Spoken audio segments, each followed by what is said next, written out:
Greetings one and all, and welcome to Channel Otherdoc. I'm Jim, I use he, him pronouns, and today we are playing One Last Fight, a game that somewhat descended from the Queen, created by Ethan, aka Super Robot Bear.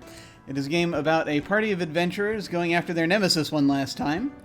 We're going to go around, say hi to everyone, find out who we are and who we're playing, and we shall start today with Rock. Hello! Hey, Jim. So I'm Rock, he, him. I'm going to be playing the scoundrel, Renard. Awesome. And now we will head around to May. Hello. Hi everybody, my name is May. I'm playing Castle. We both use she, her pronouns. Awesome. And now down over to Chabi. Hello. Hi, I'm Chabi. You'll know me as Hallway Secrets in the chat. I am, my pronouns are he, him, and I will be playing Lena, whose pronouns are she, her. Excellent.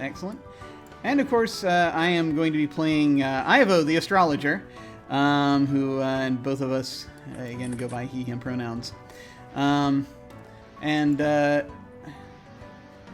a reminder before we dig in here, like we do with most games on this channel, we're going to be using the X card, the N card, and the O card. So if we hit something that's crossing a line for one of us, and that's even in the game or even in any of the text chat things that we're doing outside the game, any of us can type an X in the Zoom video chat or anywhere else, or make an X symbol, and we'll back up and we'll do something else. If something happens that we're okay having in the game, but we don't want a graphic description of it, we can type an N in the Zoom chat and we'll fade to black on it or put it behind a veil, so it'll be there, but we won't go into detail. Finally, if we're exploring a topic or an area of roleplay that's particularly intense for us, but we want to keep going anyway, we can put an O in the chat to let us know we're okay and that we're all good to keep piling on the drama. Something else we can do is put an O with a question mark after it when we're moving into a difficult topic, or if we say or we do something and then think, maybe that might have been a little too much, then everyone else can respond to that again with an X, an N, or an O to let us know if we're still doing okay. So, none of us has played this game before, and this is actually, there are a lot of, there's some additional things that have been done beyond what's sort of in, and for the Queen, you have certain things where you just, you go around and you read the cards. we're going to read through the rules real quick. It's just a quick series of 8 cards.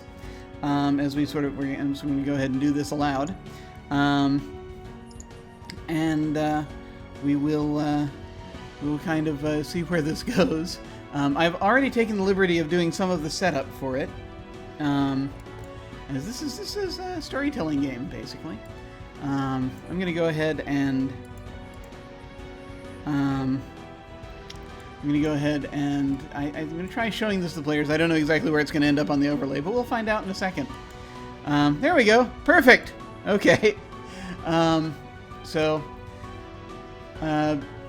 building the adventure deck, this stuff I already did. Find the approach, camp, lair, and last decks. From each deck, you remove the hand, dawn breaks, the second, and slay them cards. Then shuffle each individual deck. Place slay them face down, then 5 cards from the last deck face down on top of them. Place the second on top of those cards, followed by 6 lair cards. Do the same with dawn breaks and 4 camp cards. Lastly, place the hand and 6 approach cards. This is the adventure deck that sits in the center of the table. It should contain 25 cards in total. And that has been done.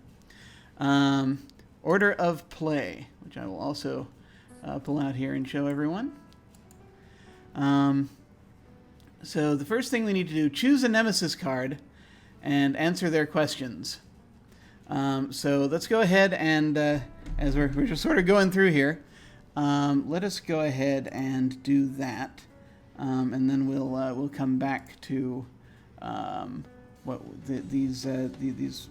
portion of it. So let me go ahead and close those. That's what we're looking at. Let me pull out the Nemesis deck here. And so I think now, can everyone? No, we can't do choose on it. Let me see if I can fix that real quick, so we can all just look at all of them at once if we so desire. There we go. Okay. You should all have the option to select choose on there now. Don't pull any of the cards out, But if you click on an individual one, you can, without dragging it out, you can actually look and see what we've got. So the choices we have available here, we've got a number of them. Yeah, we could also do, let's see, Ethan is saying it's best option is to draw 3 and have the group pick one to help with the decision paralysis. So yeah, if it takes us a moment, I could just draw 3 of them. We have, just so we know, and so unless any of these call out, I think I'm going to do that.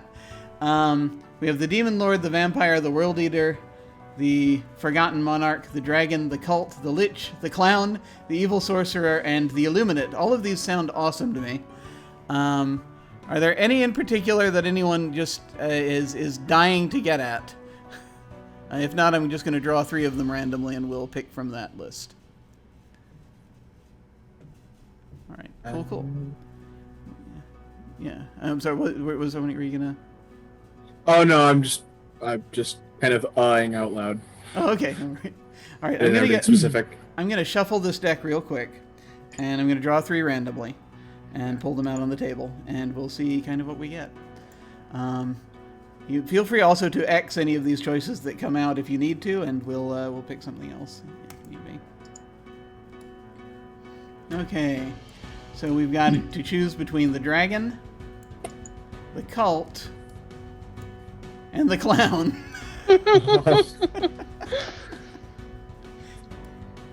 So, which of these do we like?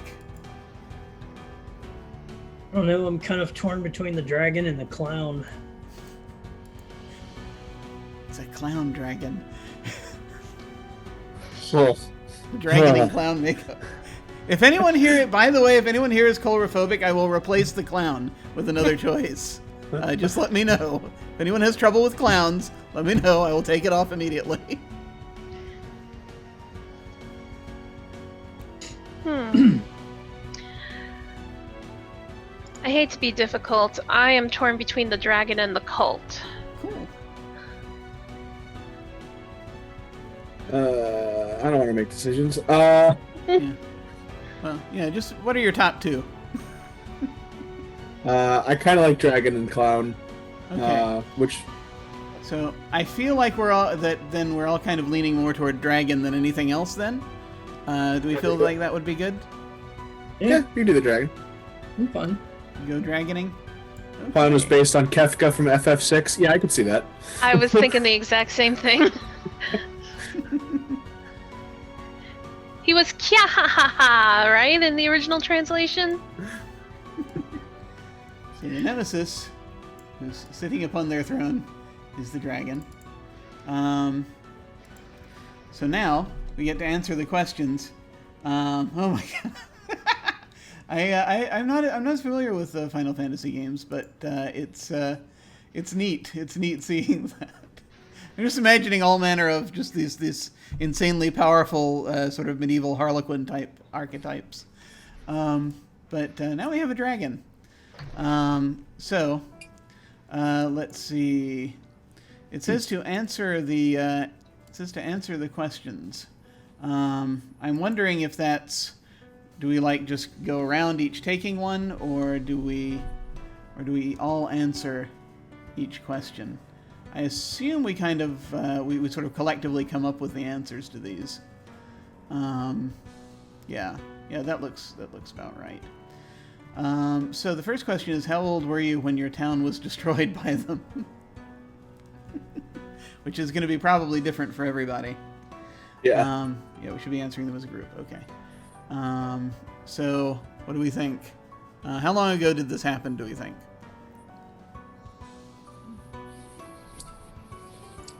I don't know. Maybe within the last year or 2. I mean, if it's a dragon, and this is the final boss, so we probably have spent a bit of time, fighting Other things. minions, and worshippers. We've or already whatever. defeated both the cult and the clown that are The Clown of Dragons, yes. that worship the dragon. Yeah, probably something within like maybe even something within like the 5-ish year range. Like, Okay. really nail it home. Like, this is the big bad evil guy, not the third boss. I like it. What do you think? What do you think? You good with that? Yeah, I like that. Cool. All right. So let's see. Then, how did the party meet after the tragedy?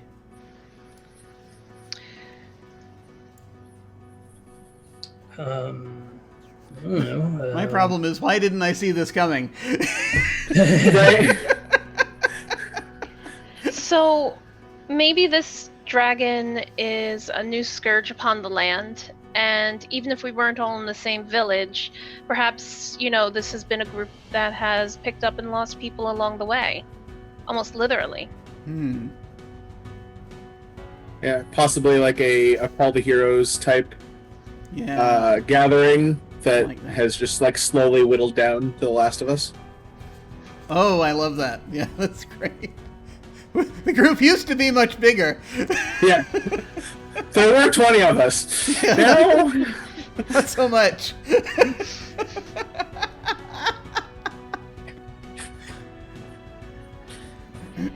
That's cool. I like that. So there was like this sort of informal militia that ended up getting put together. Yeah. By the people in this area, or if there was a king or a duke or a baron or something like that kind of organized us, and and you just keep falling. Seems sufficiently epic to me. Yeah, I like that.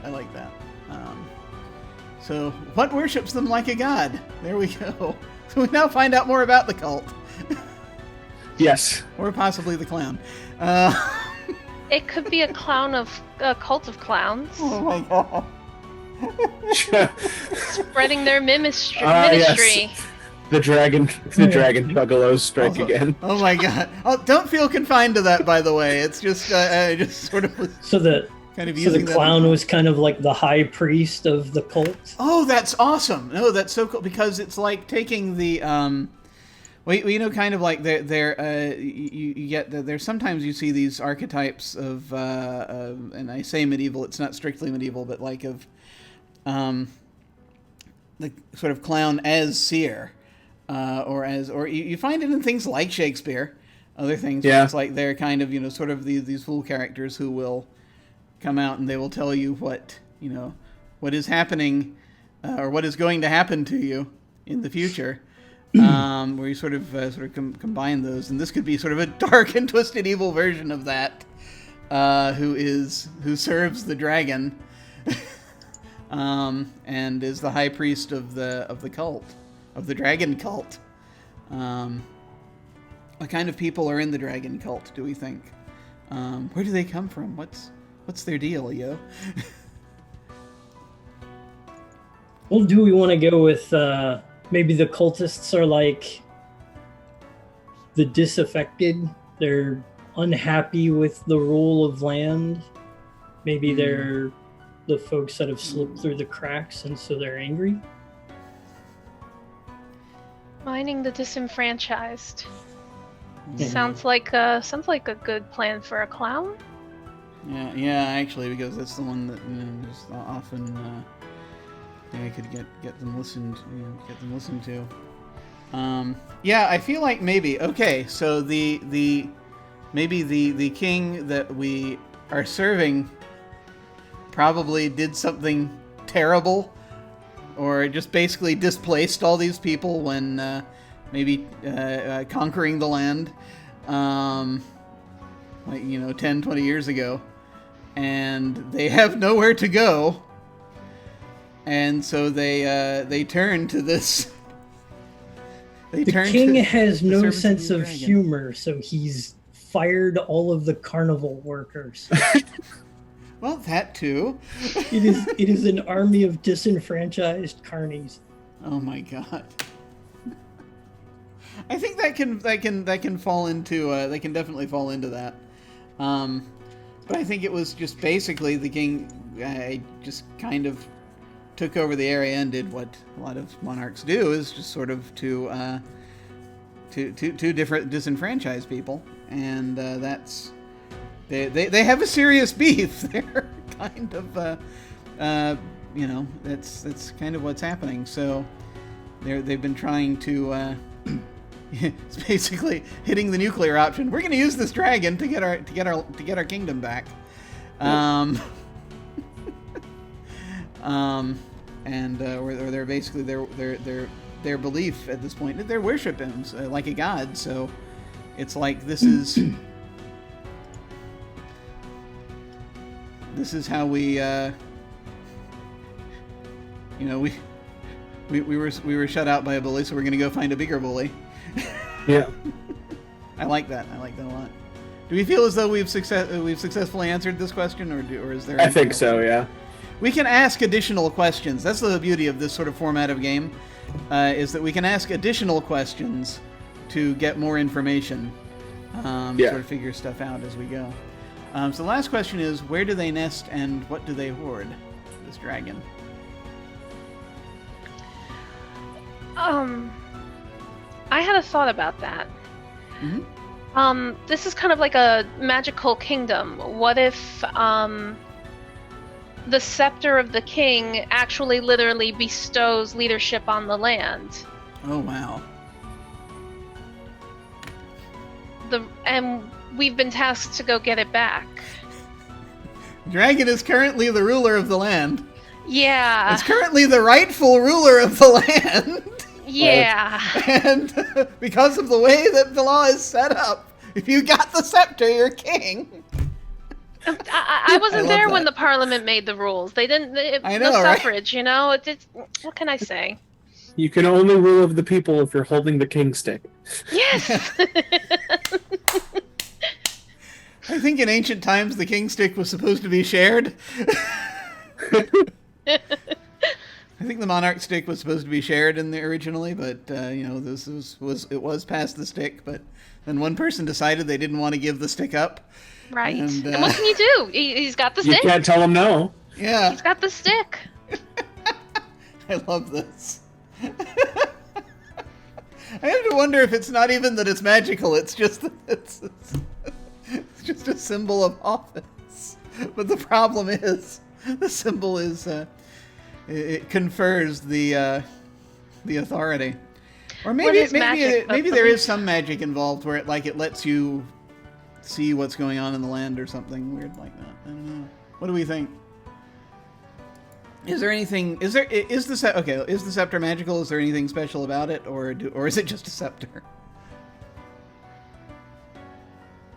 I almost think it's better if it's not magical, like it's just like you described it. You know, it's a symbol. You know, it's kind of like parliamentary procedure. It's not even real gold. It's plated.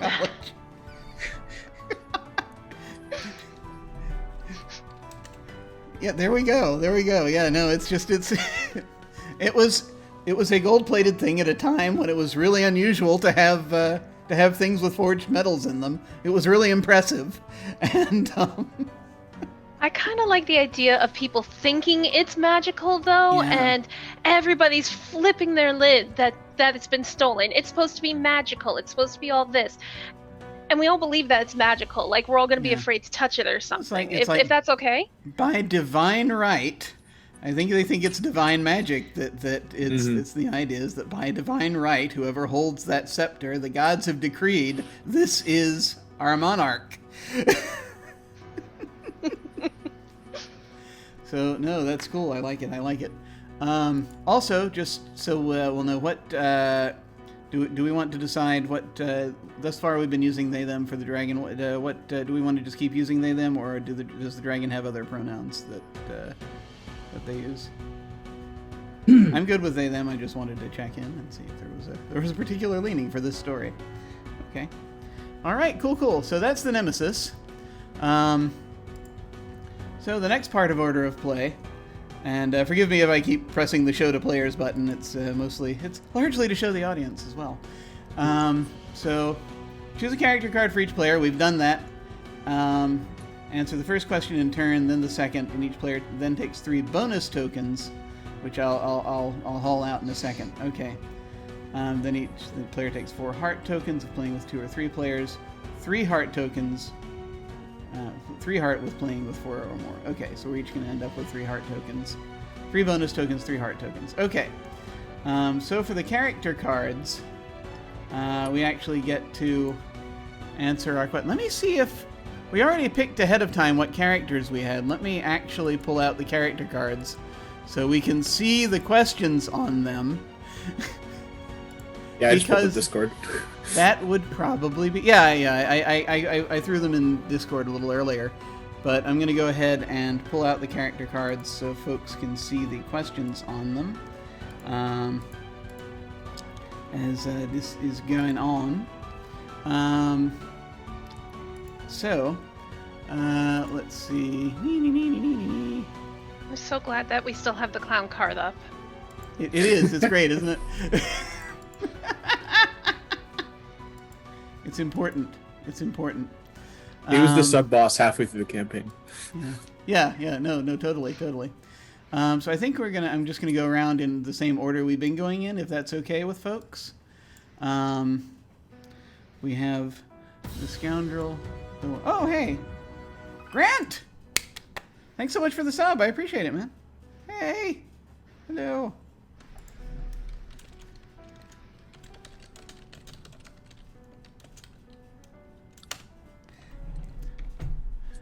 Where am I? I was so pleasantly distracted there. Okay, here we go. We have the Wayfinder, and we have the Heavy and the Astrologer. I'm just going to throw these down all over everything that we're doing right now, just so that for that. And so we're going to go in that order for our things here. So Rock, your first question is, what misdeeds were you known for?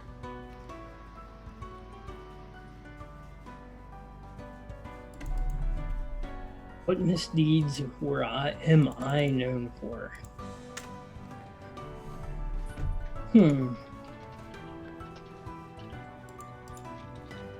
I am...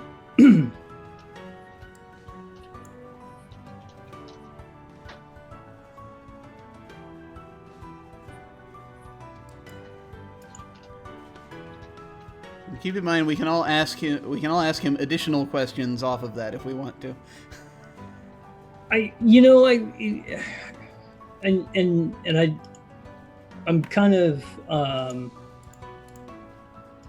kind of drawing a blank here, because knowing me, there's probably so many things that I could be known for, as far as misdeeds are concerned. You want us to come back to you and as we're kind of going around?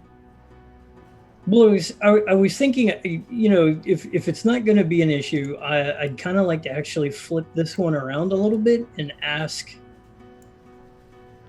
May and Chabby. Okay. What am I known for? What do you know me? What misdeed do you know of me? And you, Jim, too, of course. Sure. Okay. Like what is probably like the most standout rumor that you heard of me, or I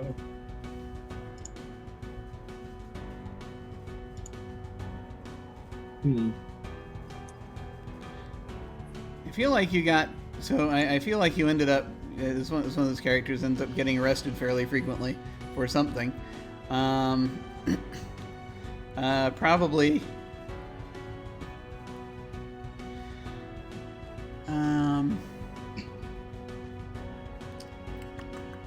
let's see. We have. Do we want to go past misdemeanors? I guess is the question here for me. Yeah.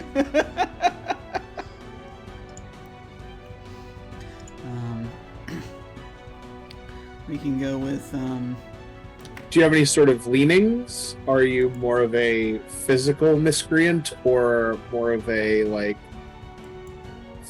conniving type, I guess. Like, do you lean towards the sword or the key, I guess? Hmm. Because a scoundrel could be like a brigand or a thief. Maybe the key. I think more kind of a thief. Kind of. I like it. Maybe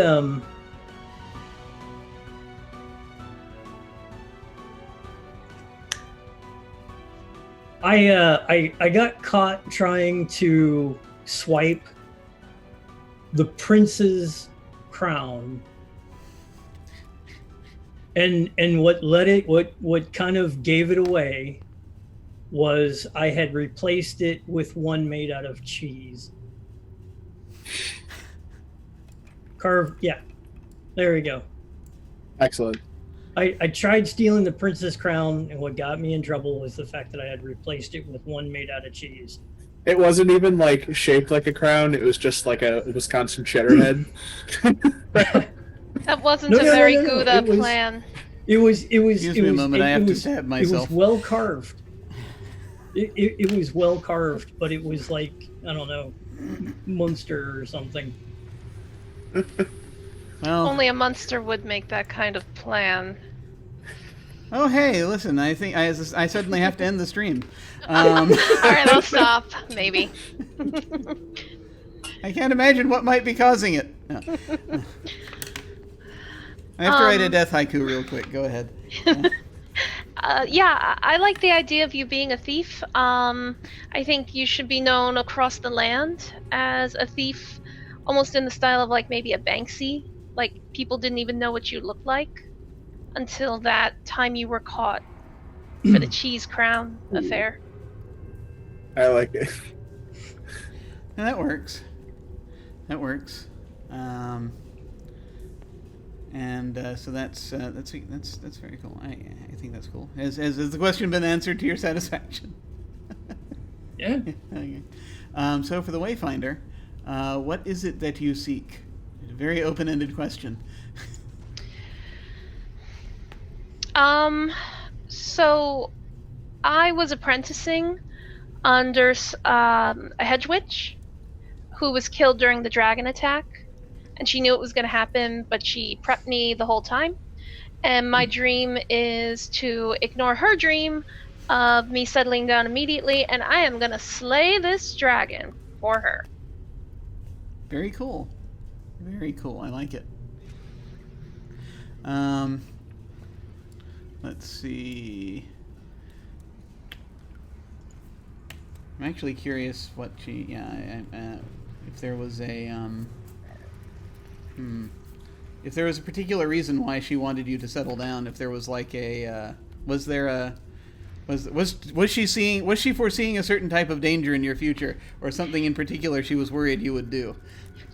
She absolutely refused to tell me about that. She would never speak to me specifically about it or pointedly, always obliquely.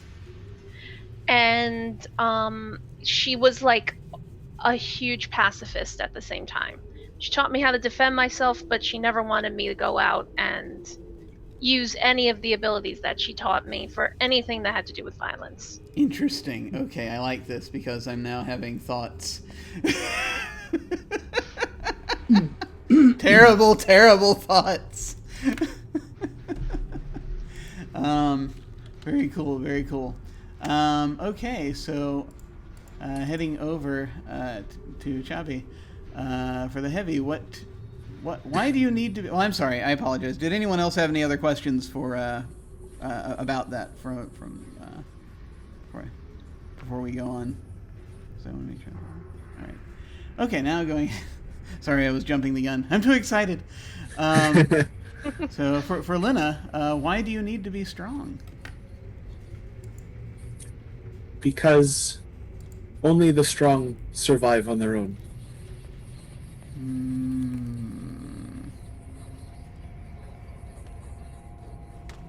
I'm wondering why surviving on your own is important to you.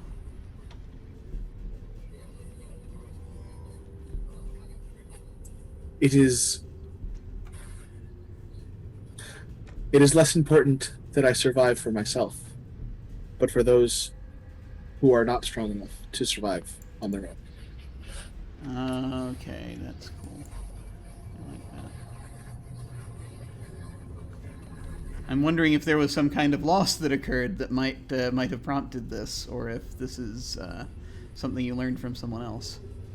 I mean, my village was kind of decimated by a dragon about 5 years ago. Yeah, so, I mean, there's that. Yeah, I mean, oh yeah. So I mean, that'll do it.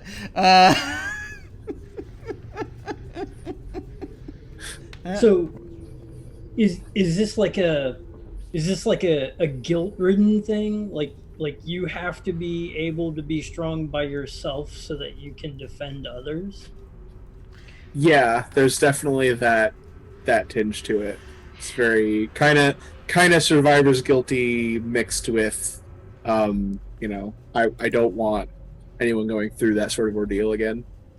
Did you have these skills before or after the dragon attacked your village? Before, but it was more aimed towards like providing rather than defending. And you were pretty successful at it, right? Up until that point? Okay. Yeah.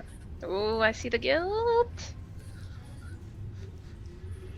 Excellent. Good. Okay. Let's see. So over to me. And the question is, what is your sign? Because I am an astrologer, so this is apparently important. I was born under the sign of the elk.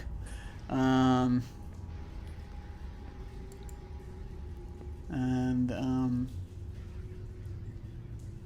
not sure. Jim is not sure of what the significance of that is specifically yet, but I just whenever anyone asks me what my sign is, I just say elk usually in real life, so because it has little meaning. Because it's like they try to find it on the calendar of years, and it's not on there. Right. But it sounds like it would be on there.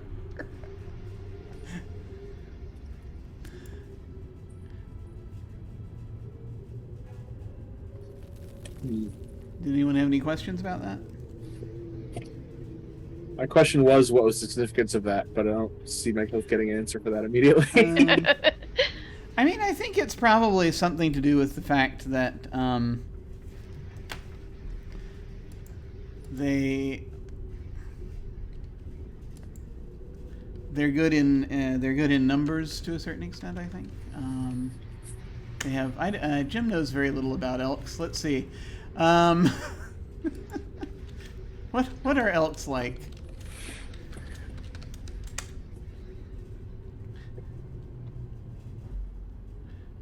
This is only telling me what they look like, really. These various Awesome. facts. I was gonna go with they're Canadian, so they end everything with an I. No, that was Australian. That was terrible. Yeah. It'll heal.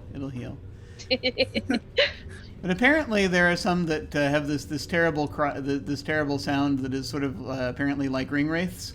So they can, Okay. they can like have this. So I think it's probably their ability to communicate and their ability to. So being born under the sign, I think means that it's supposed to be some sort of a beacon.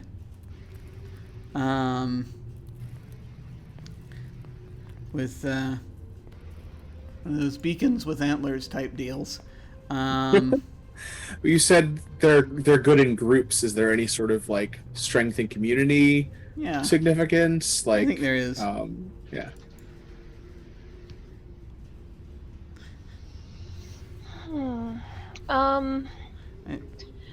Strength and stamina. Sorry. Yeah, we're looking. Someone actually searched for the right kinds of things to look for. I think we're looking at the same website. Endurance and patience, as well as relationships with other people, so that fits. Yeah. Basically, I think that it was kind of one of those things where I was always supposed to go into something about it, and I sort of looked into it a lot, and so it was like, okay, well, so I ended up becoming an astrologer. I think that I'm supposed to give people strength. And so that's kind of one of my... To accept my raison d'etre. Are these localized astrological beliefs, or are these like astrology from another land? Ooh, is it part of the Does prevailing this religion? have local ties, or? I think that I think it was adopted as local around the time that the former king, or the current king, got the stick. The current king had the scepter, and it was one of those things that became sort of around that. It was not formalized. I think there were certain. I think among some of the people there was a decent community of folks who were like under these particular star signs. But when the scepter passed to, I think maybe I was the king's astrologer. Oh, cool. And so naturally, this became sort of like I was kind of trying to do the holy office figure for folks to try to lend strength to the community, and I was doing what I thought was basically my job. But apparently no one wanted to. Apparently, either I didn't see the dragon coming, or I did, and it was. We either was did spoiled not, by the jester, the clown. It could be. Yeah, the people did not listen. Hey, thank you for the raid. Greetings, Grim Legion.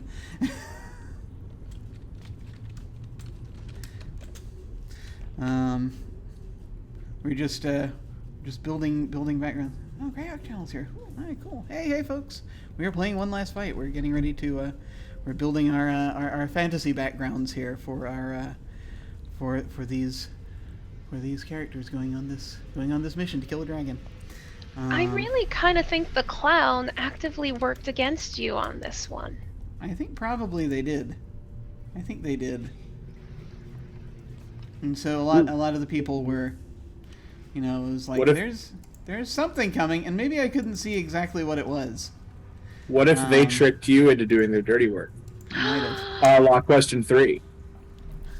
It could be. That could very much be what happened. But we'll yeah. I think that it was a thing where it's like I think maybe, oh god, what if I used to be friends with the clown? And I was misled terribly. Love it. I was not listening enough to my own. I was not confident enough. I was not listening enough to my own gift for prophecy, and I was relying too much on the. I was relying too much on the clown. Ooh, the angst is delicious. It is, isn't it? Snuck in extra dots on your star chart. You misread things. Yeah. No. And once again, I get to keep to my brand of playing characters who have lots and lots of regret. So that's cool for that question. Are we seeing a pattern? Are we? So let's go back around. Jim was misled while they were in a philosophical conversation about the meaning of pie. It's entirely possible. It's a complete circle. Did anyone else have any questions for me about that? Or are we good? Okay, let's head back around to the scoundrel. Your second question: who makes sure you stay out of trouble now? That's a really good question. I think there was a suggestion that maybe it was the heavy, so that would be Lena.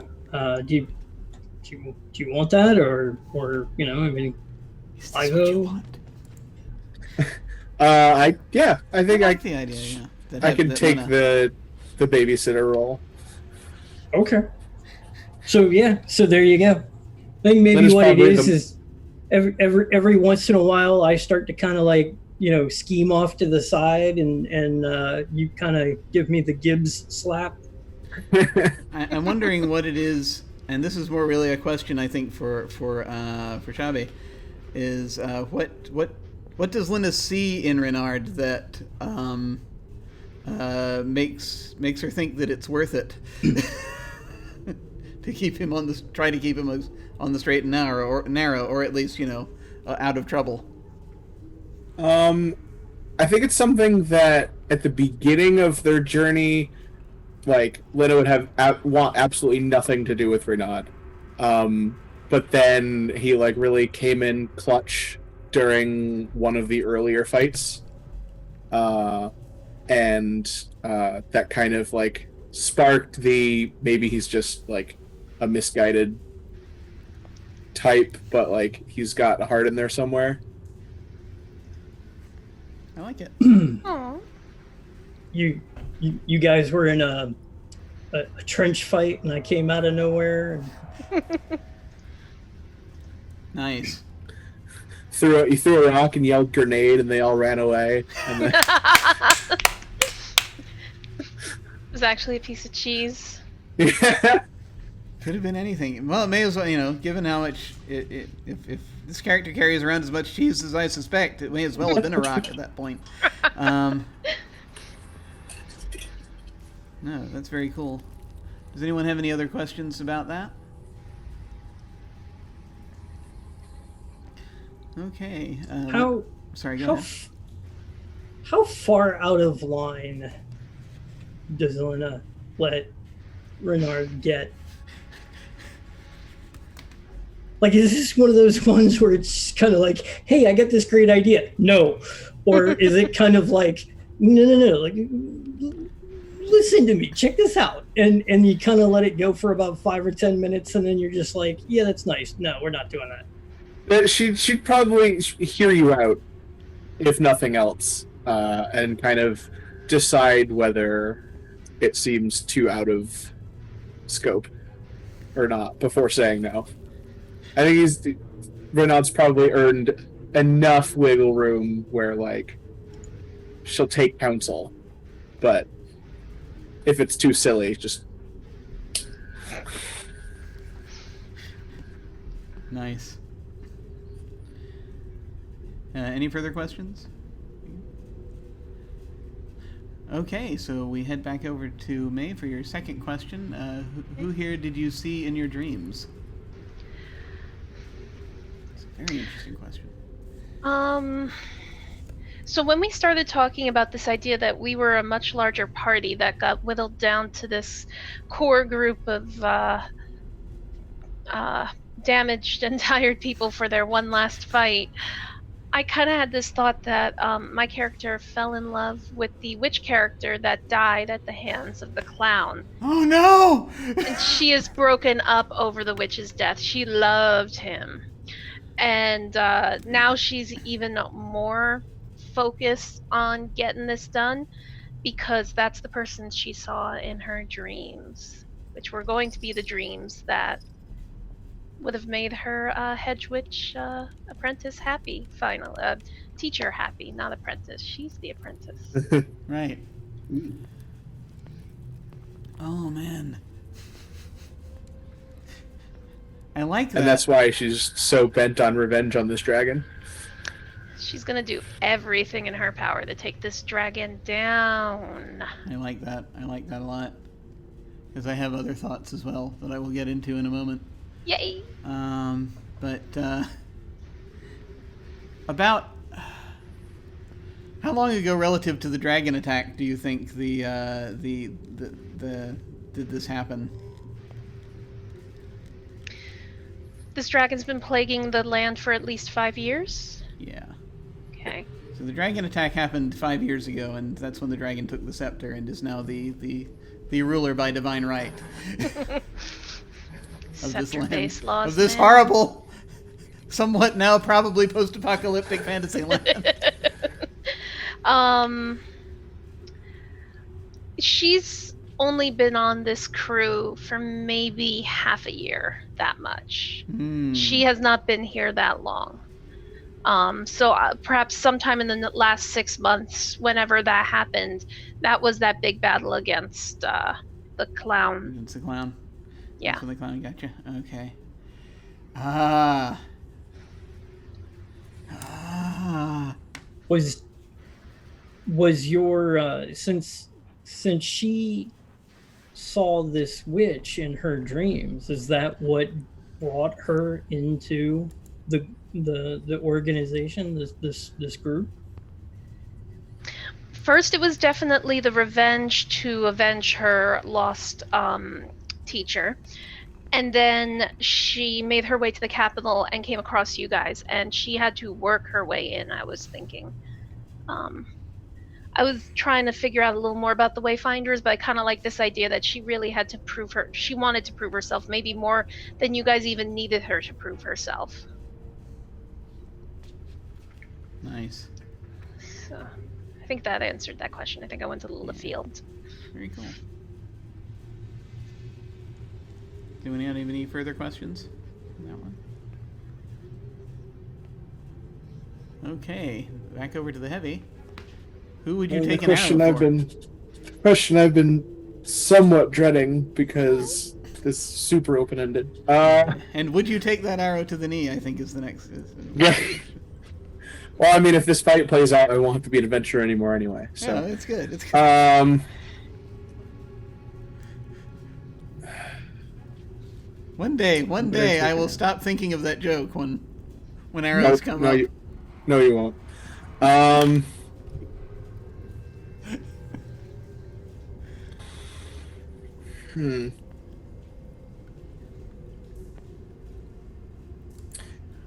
think Luna's kind of like the stalwart defender type role, where like she'd be willing to take slings and arrows for whoever's brave enough to fight by her side. Or even bravery is not even really the right word, but anyone who like finds the strength of heart to fight against whatever injustice that they're fighting against. She's just kind of willing to dive in, and if it means keeping them alive.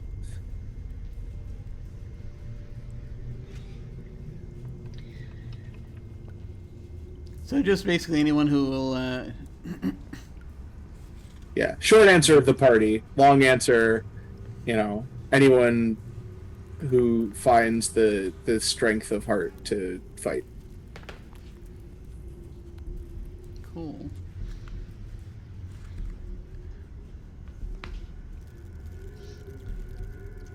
Any other questions?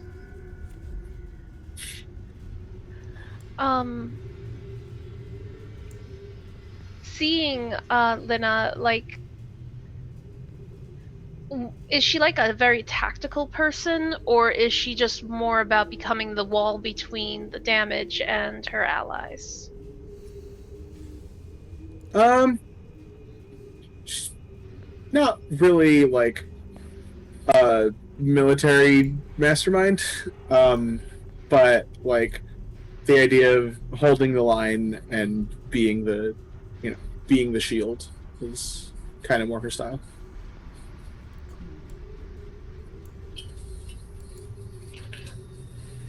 Okay.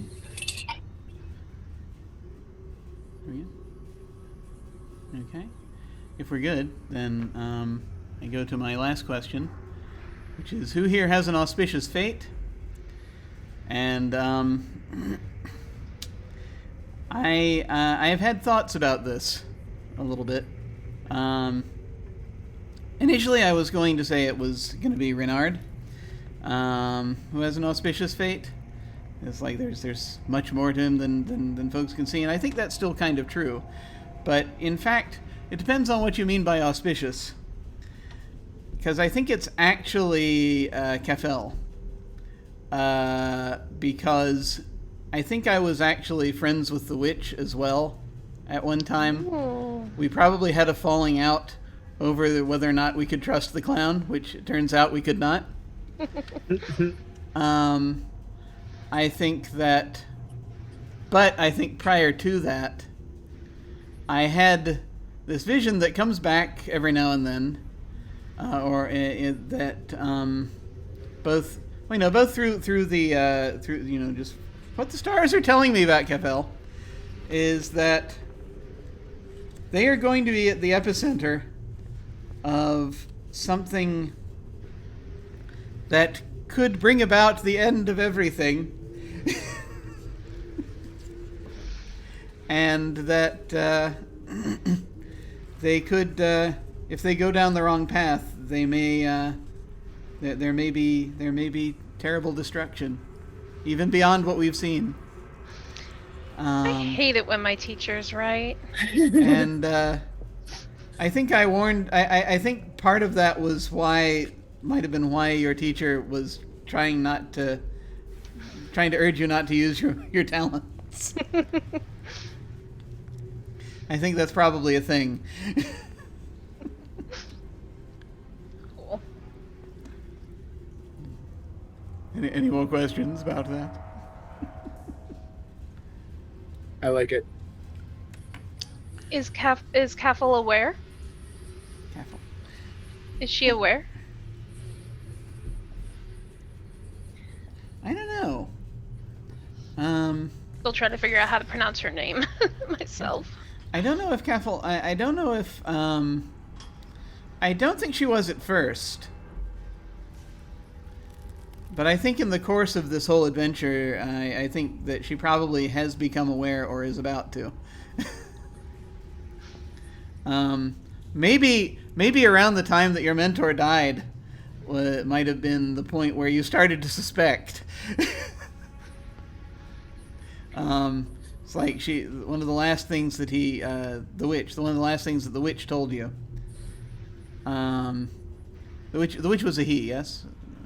Yes. Okay. One of the last things Why that he not? told you. Sure. One of the last things that he told you probably might have been before things got as heated as they did. Would be that.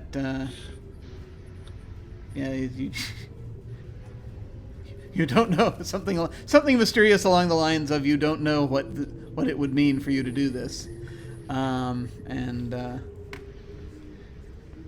then of course everything went to hell. Love it. Classic, oh god, I'm the protagonist of an anime moment. I had 3 hair, how did I not know? That's fair. I'm not ready to be a main character. All right, so keep in mind if you have things that you start out with that it says on the card, because that's going to come into play in just a second as I'm distributing stuff. One thing I see on my card that I just want to make sure I do before I forget is I've got to roll a die, because I always have a die that assuming this is D6s. I always have a die that I can use and substitute before anyone rolls anything. And that die is currently set to... Roll20 has decided to wait. 2! It's a 2. Oof. So right now I'm going to mark down that I have a 2 that I can use to substitute for something. Not sure what it'll be. I guess we'll figure it out at some point. Before you or any player would roll dice, you may use the rolled value as 1 die. You may then roll and keep a new die. Okay, so I'm gonna go ahead and yoink these cards down. And I know the heavy starts with 2 extra hearts. We'll be doing that in a moment. Yeah, feel free to yoink the cards to wherever you want to yoink them. That would be comfortable for you. Or you could even pick them up. You could right-click them and put them in your hand. I'm actually going to do that with mine. I'm going to take the card. I Cool. think that'll make it easier. Excellent. There it is. Okay. That was Um, neat. So next, now that we're in order of play once again, so each player takes 3 bonus tokens. Let me pull out the tokens here. So So these are bonus tokens. They are Oof. significantly large. I will make them smaller. So now they look just like that. I think that's a good size for them. We don't actually have anywhere that specifies what our area is, so I'm going to make that real quick. But for us to see anyway, I'm just going to go ahead and do a thing where I'm going to put down here, I'm going to type the names real quick on the background of our various characters so that we have that. We actually do that in a font that will be readable. And perhaps big enough that it, yeah, there we go. Okay.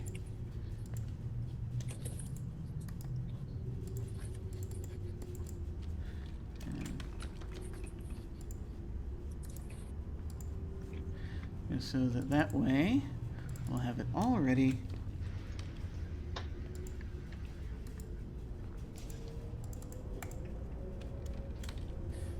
to place our things. All right. So, all right. Let me check this layer. Have these controlled by all players. I shall save the changes. And here we go. We each get 3 of these.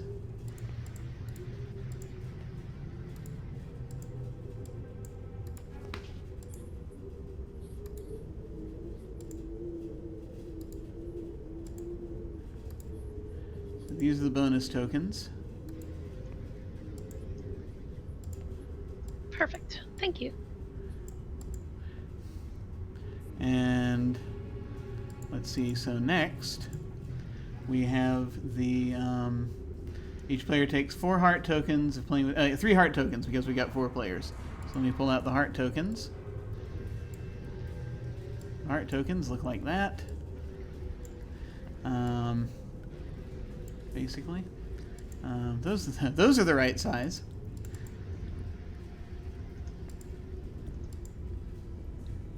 That's weird. Determined by character settings.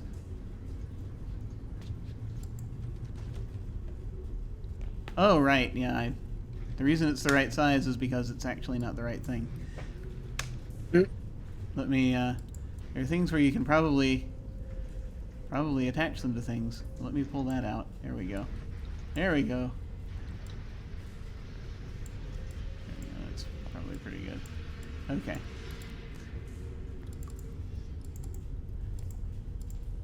Just find it easier if I just do generic tokens that are affected by all players. Okay, so everyone gets at least 3 of these.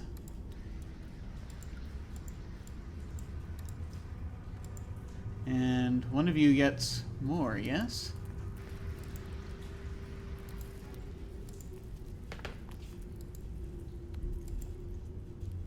Does Lena get more heart tokens, or am I? Sorry, I muted my mic accidentally. Yes, I start with 5. Okay, excellent. We can't move these heart tokens. Can you not? Let me double check and make sure. Nope, I lied. We can. I can I was not move. clicking. I could move a couple of them. Oh, bloody hell. Okay, hang on. Yeah, I did. Okay, I messed up. I messed There we up. Oh, that's worse. Let me try to make it so that they are all movable.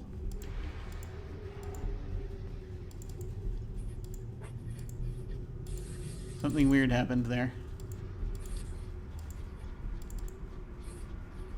Where it didn't. Yeah, I must have copied and pasted. Oh, I know what happened. I copied and pasted before. Before the permissions were set. Yes, exactly. I do that too. Yeah. But I'm just fixing that now so you can have that. There we go. That's almost all of them. Okay, that should be all of them. Perfect, thanks. Okay. I'll leave that down there as the core token. All right. So, we got all. So draw gear once for each player if playing with only 2 players, they each draw twice. Okay, so we each get a gear card, looks like. Let me go ahead and hide the character deck. We don't need that anymore. I'm going to shuffle the gear deck. And I guess we're going to deal out a gear to each of us. Which again, you can hold on to or not. Or you can put that in your hand if you want. So, there's an impossible pocket, a potion of vigor, an ashen wand, and a crest shield. Which is, I'm like thinking... Hey, I have a want to trade. Yeah, I know. I'm like, is that allowed? Are we allowed to trade gear? I don't know. That's a good question. I mean, I don't see why not. Just for the purpose of... Everything else makes sense. Yeah. Following the instructions on each turn, yeah.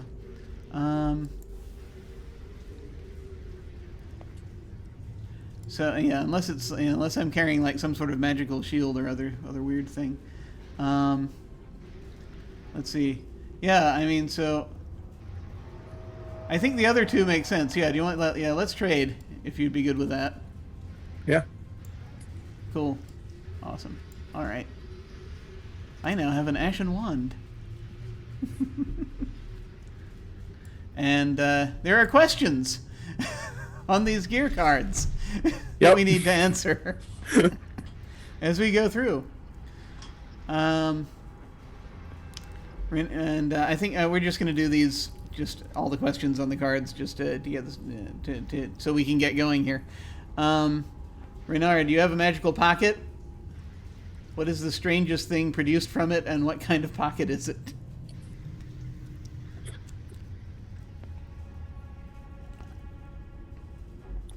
It clearly produces cheese. That probably is the strangest thing that it produces.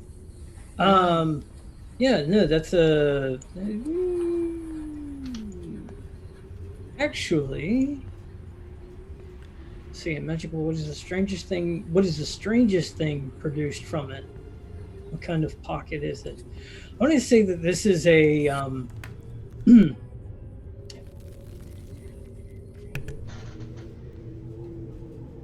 this actually, despite my reputation for cheese crimes,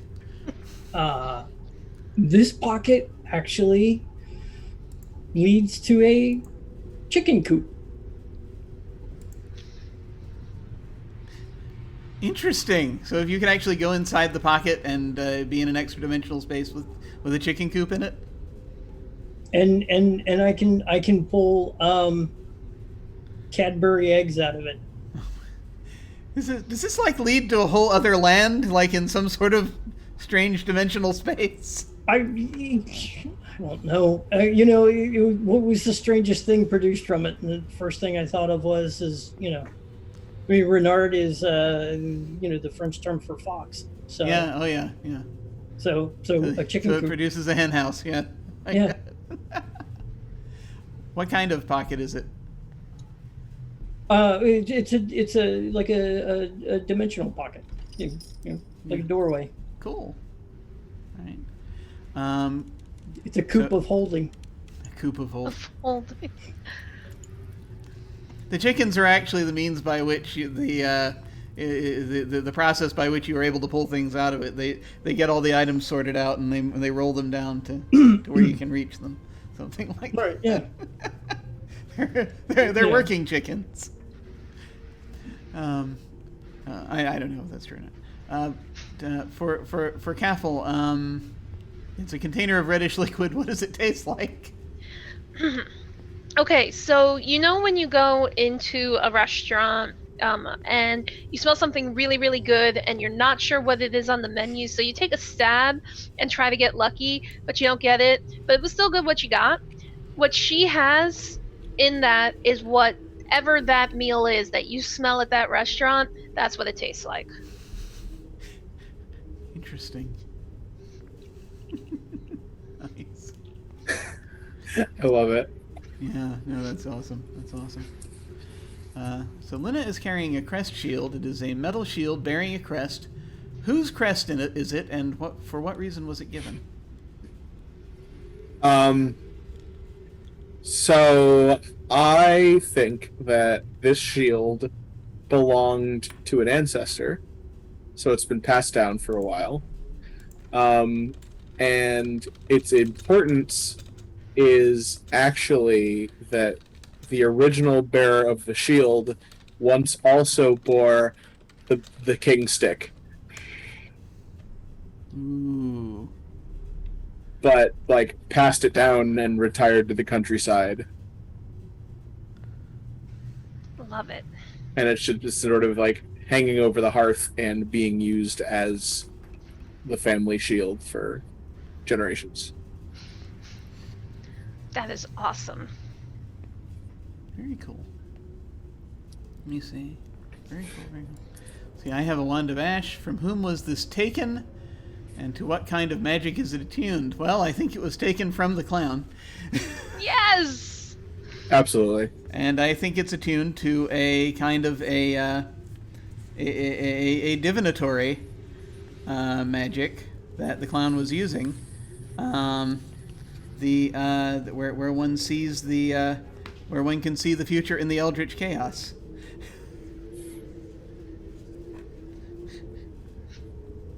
That is so cool. That's where what you can use the wand to.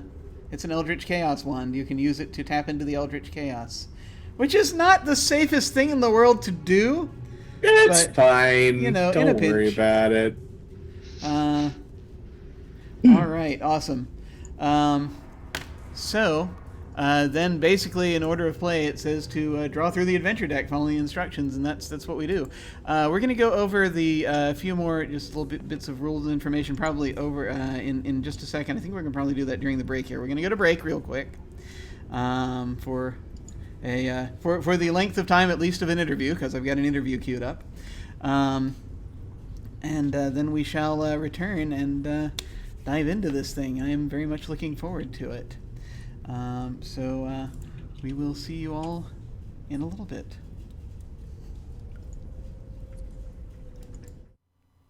Welcome to the break. We have Dot with us to talk to us a little bit more about a bit of gamery. Gamery? Yes, abject gamery. So, you've recently been doing this campaign of Overlight, yes? I have been. I've recently launched. We're a few weeks in of what's going to probably be 8 weeks, I think, of the show. But yeah, I'm kind of obsessed. I was obsessed from the moment I picked the book up, and so I've been planning months and months and months. And like I knew I really wanted to give it some time and effort. And we launched and made record numbers on the dot lot in terms of viewership, which was like a huge ordeal for me just on like launching night. And the opening show was really wonderful. It was heavy, but in this kind of really wholesome way. It was very strange, and exactly what I could not have planned for. Awesome. So tell me a little bit about this game and this system. Sort of what's it about? Okay, so Overlight. Oh, look, I have the book. Overlight is another game by Renegade Games. It is a fantasy RPG campaign set in a time 3,000 years after the world as we know it ripped itself apart into what are known as the 7 shards of virtue. And this happened because we were gifted, humanity, about 1000 BCE by the gods, the gift of creation, all the keys of creation, including the black key, which they told us we could not use, which represents spirit. And we did, of course, because we're human, and it ripped the world into pieces. And so 3,000 years later, we have 7 shards, each of them stacked on top of each other, each of them a unique and dynamic place in this world. And above is the great overlight. There is no sun, there is no moon, there are no stars. It simply shines down always. upon the shards, and below is the great sea, the great dark sea of stars, and everything in between. And the overlight can be channeled by certain individuals known as Skyborn. And that is who you play in the game as players, the Skyborn. And the Skyborn kind of transmit the overlight into something known as chroma. And in most fantasy games, we call that magic. And so they use the overlight to create chroma. And these are these kind of special magical abilities that they can all do.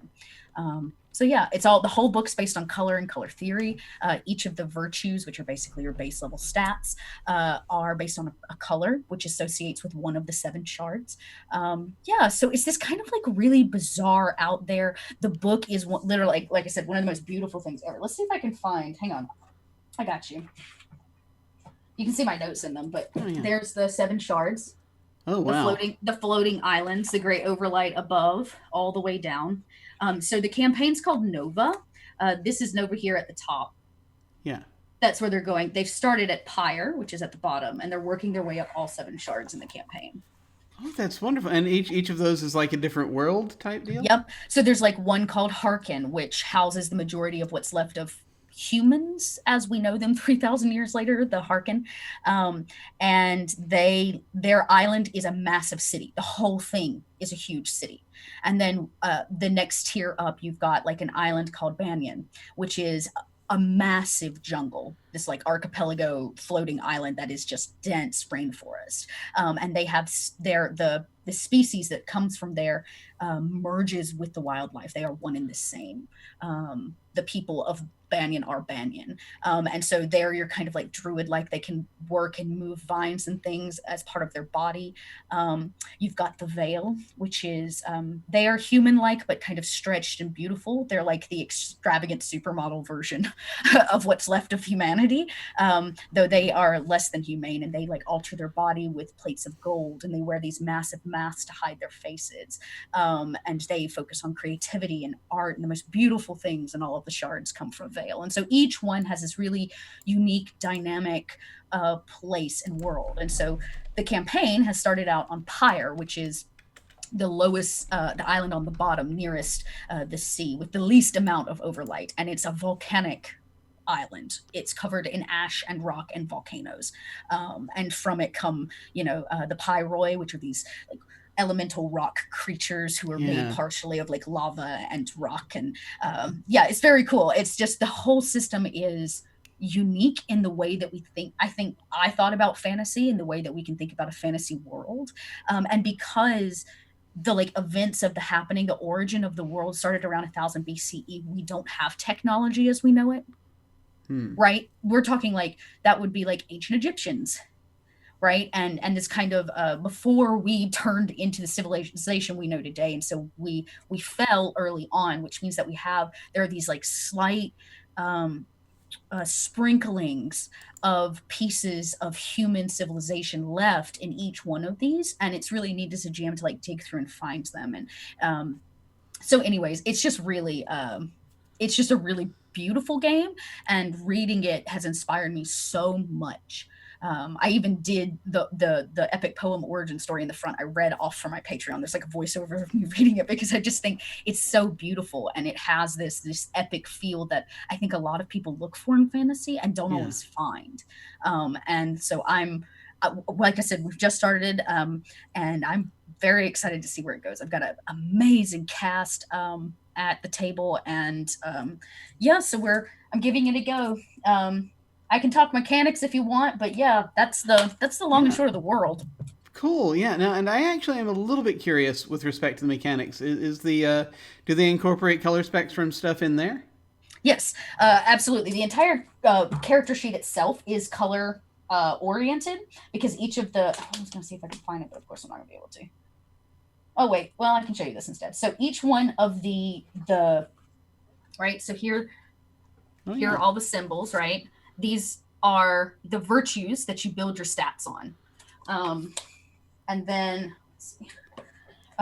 So yes, in essence, so what happens is when you roll, this is what I was looking for. So here's the character sheet. Oh, cool. Nice. So each shard has a color that represents it. That's like a cultural thing there. But when you roll, you have your virtue that you're pulling from. Depending on the shard that you come from, you have a top virtue that's associated with it, and then you get to choose one additional virtue in the character building process. These virtues are assigned a die starting at D6.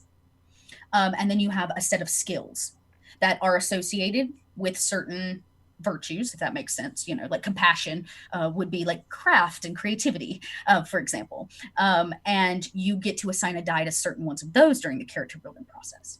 So then when you roll, you're pulling 3 of whatever die you assign to the virtue and 3 of whatever die you assign to the skill. So 3d6 will say, and 3d6, and you're rolling them as a massive dice pool. And then you add a d4 to the end, which is known as your spirit die.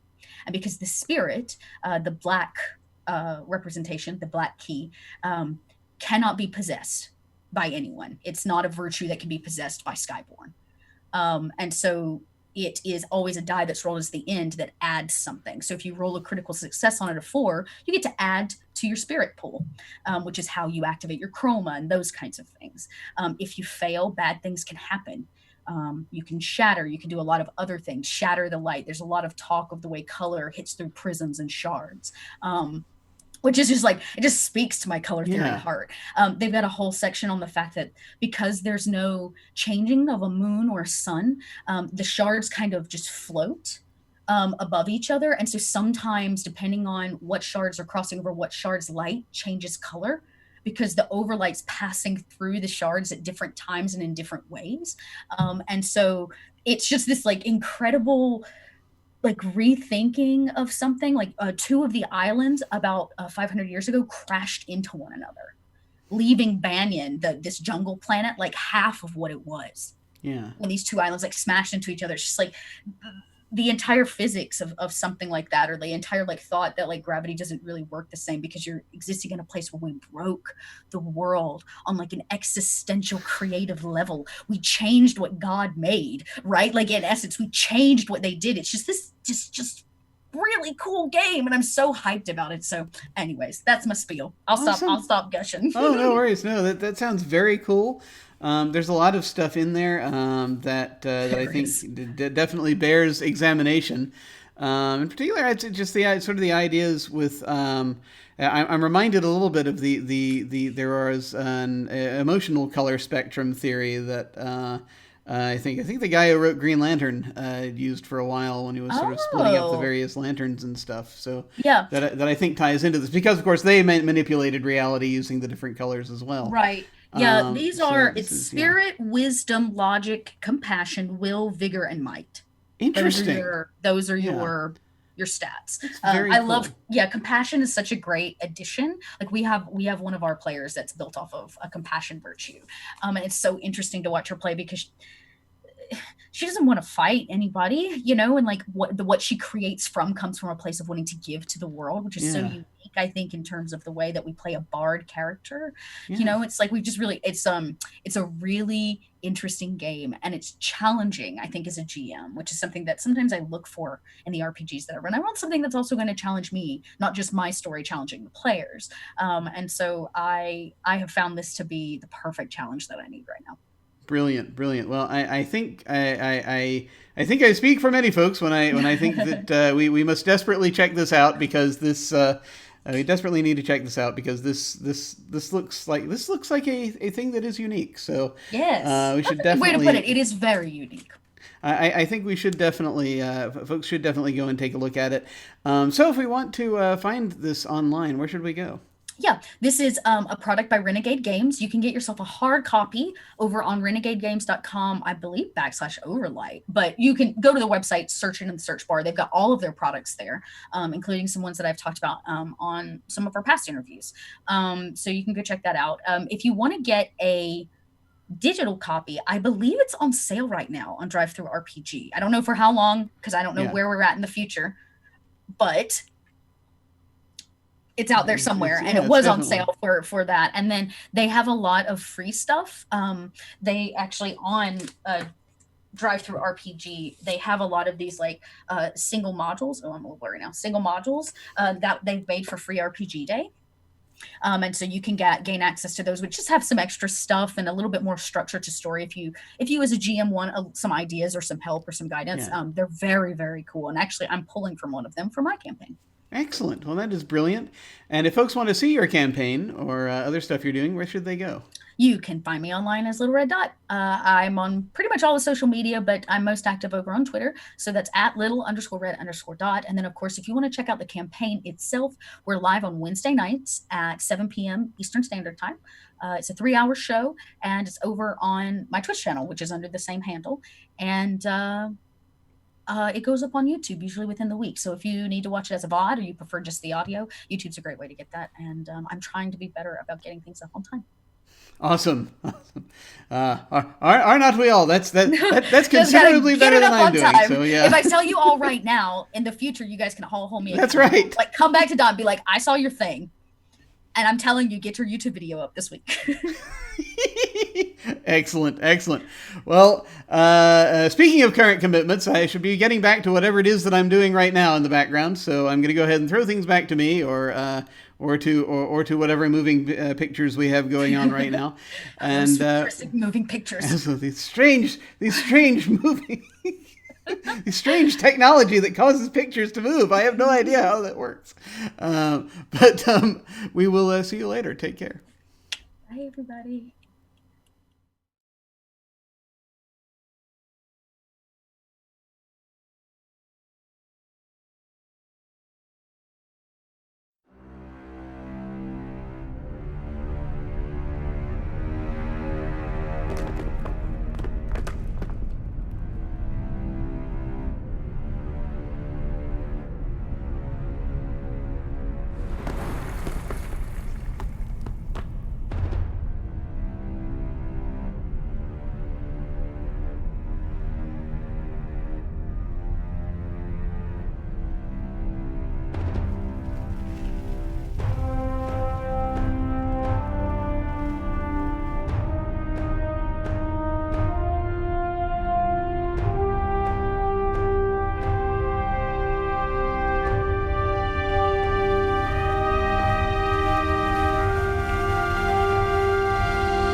we have returned.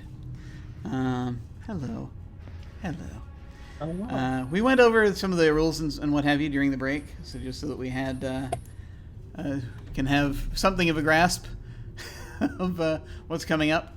And I think we're ready to actually get on this thing. The one thing we do need to do, though, is we're supposed to read this thing out loud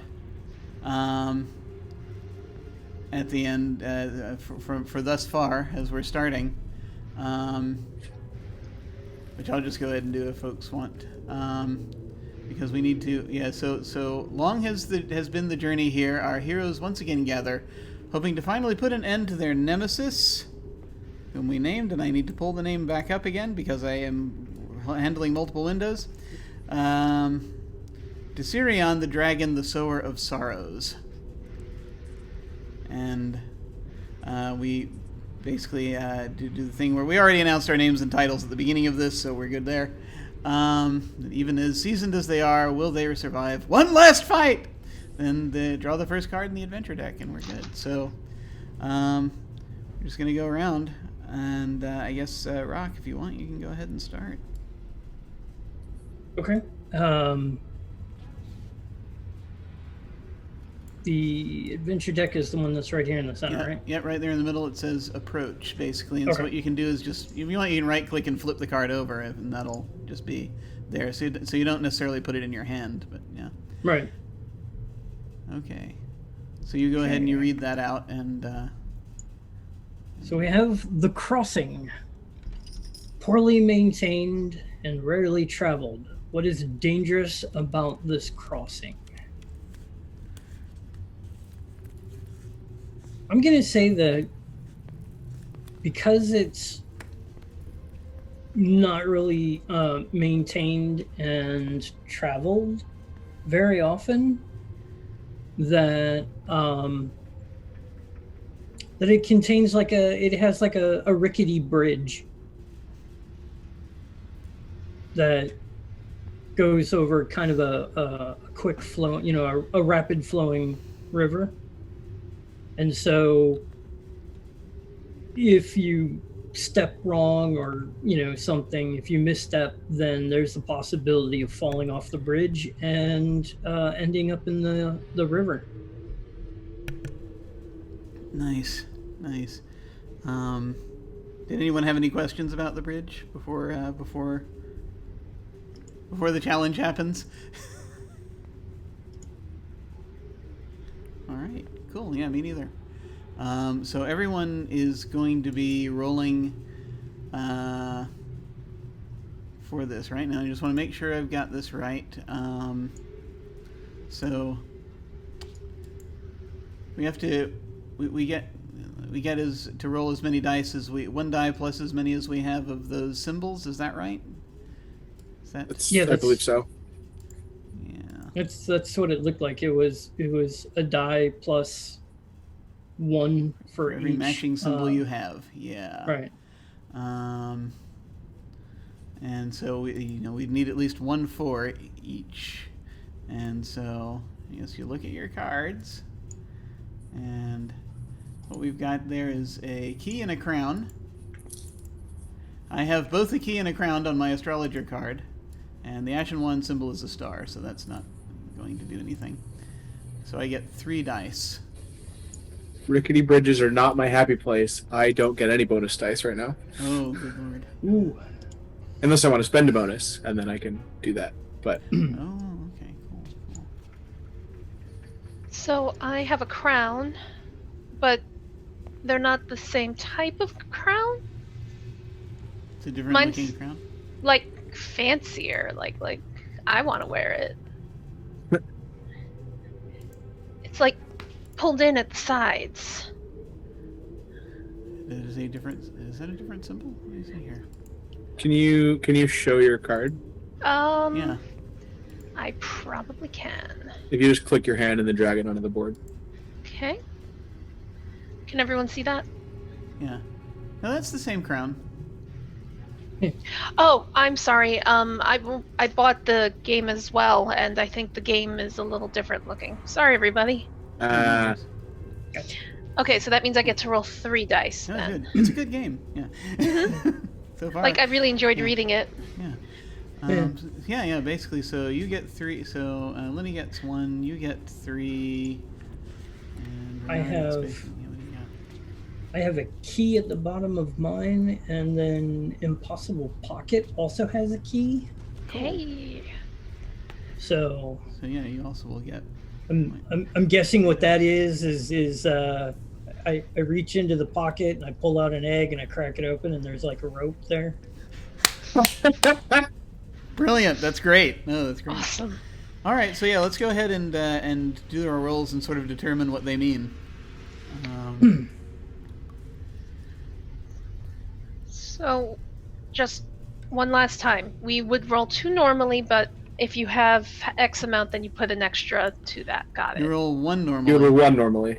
1 normally. Got it. See, and that's then if why. you have, and then for every symbol that you have that is also on the adventure card, you get another die. Got it. Okay. I'm just gonna risk it. The biscuit. Nope. Oh no! Lena! I did very well. Jim's fine. Jeez. Lordy. I'm just gonna glide Can I borrow across. some of that? So let's see. For the success on this challenge, you make it safely across. For otherwise, lose heart. And you're lucky you Yes. started with extra heart. Yes. So I lose heart and be sad about it. Who helps prevent your death? Who helps prevent your death? I imagine that Lena hears the crack of the board and starts to fall through, and in like a last moment move reaches up and actually grabs the rope from Raynaud's egg. And it probably takes a couple people to actually pull her up, but Yeah. that chicken egg is for saving grace.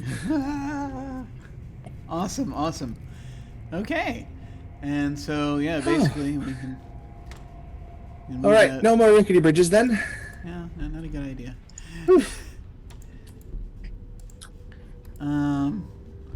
Okay, so next it goes to May. You get to flip over the next card. Just right click on the approach and hit flip card. Okay. Something without substance. This is the incorporeal card. Something without substance. Why does it follow you?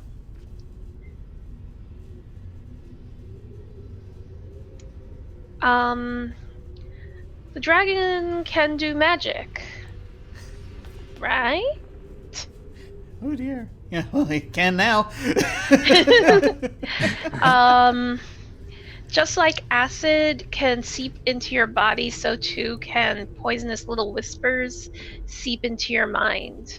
And in those whispers, I hear Jario, the water-wielding witch, and Hespera, the hedge witch, the 2 most important people in my life, telling me to turn back.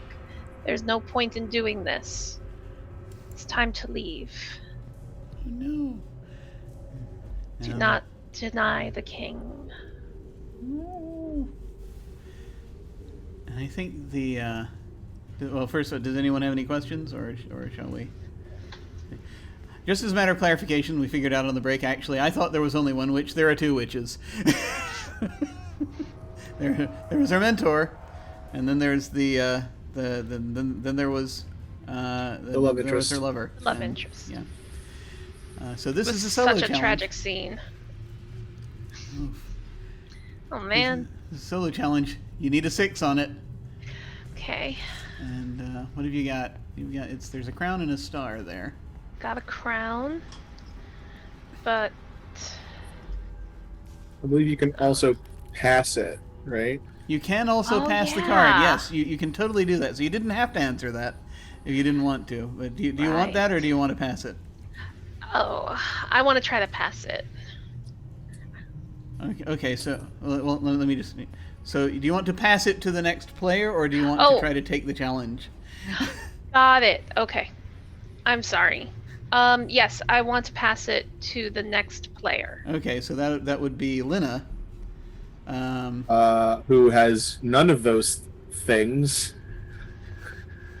none of those symbols. So do you want to pass that on to me? I think I do, because Okay. you have at least the magic one, right? I do. Yeah, I have a crown and I have a star, because I've got. Perfect.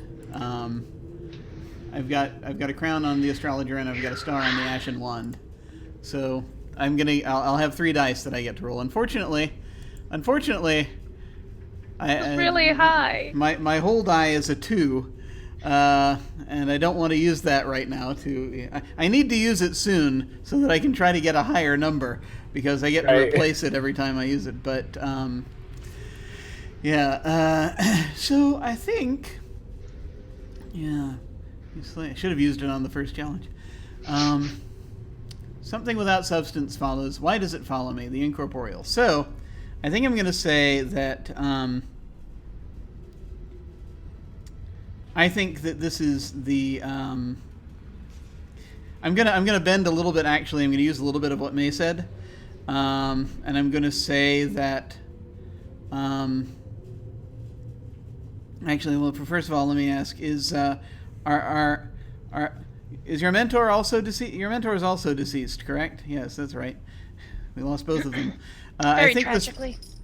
Which one of them is your mentor? It's Hespera. Yes, Hespera. I think I actually do have the spirit of Hespera following me. Oh no. Because we were friends, and some of this is kind of is arguably my character's fault because of the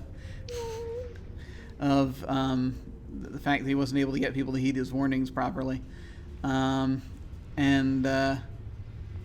so that's a thing. Let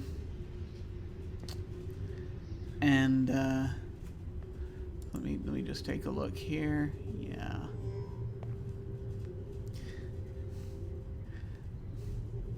It's sort of troubling me, and then there's, I think also this, just to be, there's this sort of, it's a kind of a curse that the clown laid before we slew it, before we slew them, so there's very much a dread that comes upon us, and I'm gonna try rolling 3 dice and seeing what happens.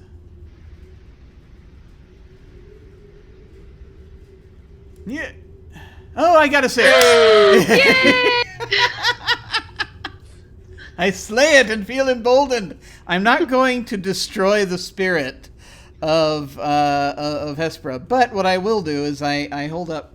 I take the wand and the crystal that I look into as I'm talking to her, and I just basically will say it's going to be okay. This is the last of it. You must rest now so that we can do this. We will always watch to make sure that she is safe. And I would just basically take the wand and just basically cast a thing that taps just very lightly into the Eldritch Chaos to open a path to make it easier for her to get to the land of the dead. And I take 2 bonus. And then because you slayed something, you also take a blood. Oh, I do? Oh, yeah. And then it says everyone takes blood on party card. So I don't know if we have like a communal blood pool, or if it's just a communal blood pool. Oh no, the maybe? party card is if this had been a party challenge. This is a solo challenge. Okay, gotcha. Yeah. So yeah, let me just. You can use it. Where is that? I have lost it. You're looking for the definition of slay, or? There it is. Cool, thank you. Yeah. When you slay a card, take blood token. Gotcha. Okay, so I get a blood and I get 2 bonus. Awesome. Okay. I will take all of those things. So, I will copy and paste just to make that easier.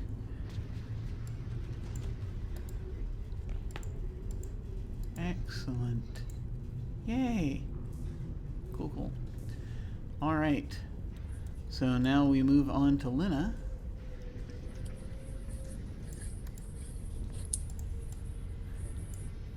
Gets to flip that card.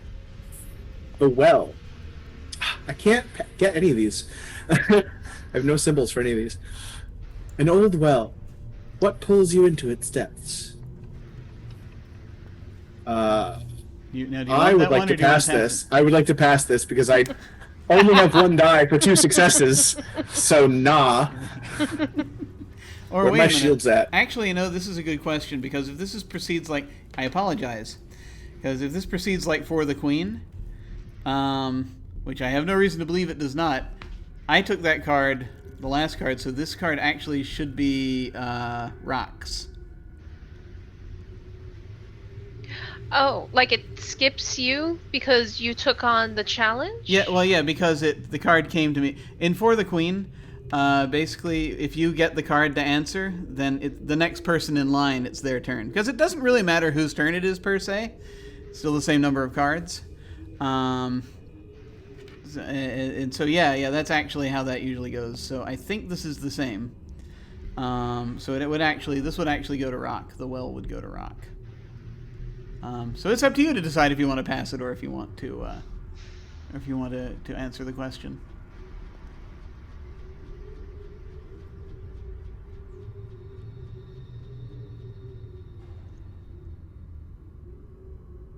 And you're muted. Sorry.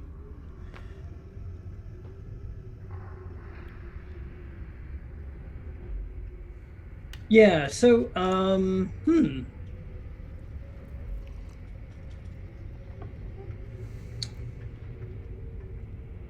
I think I'm gonna pass this one.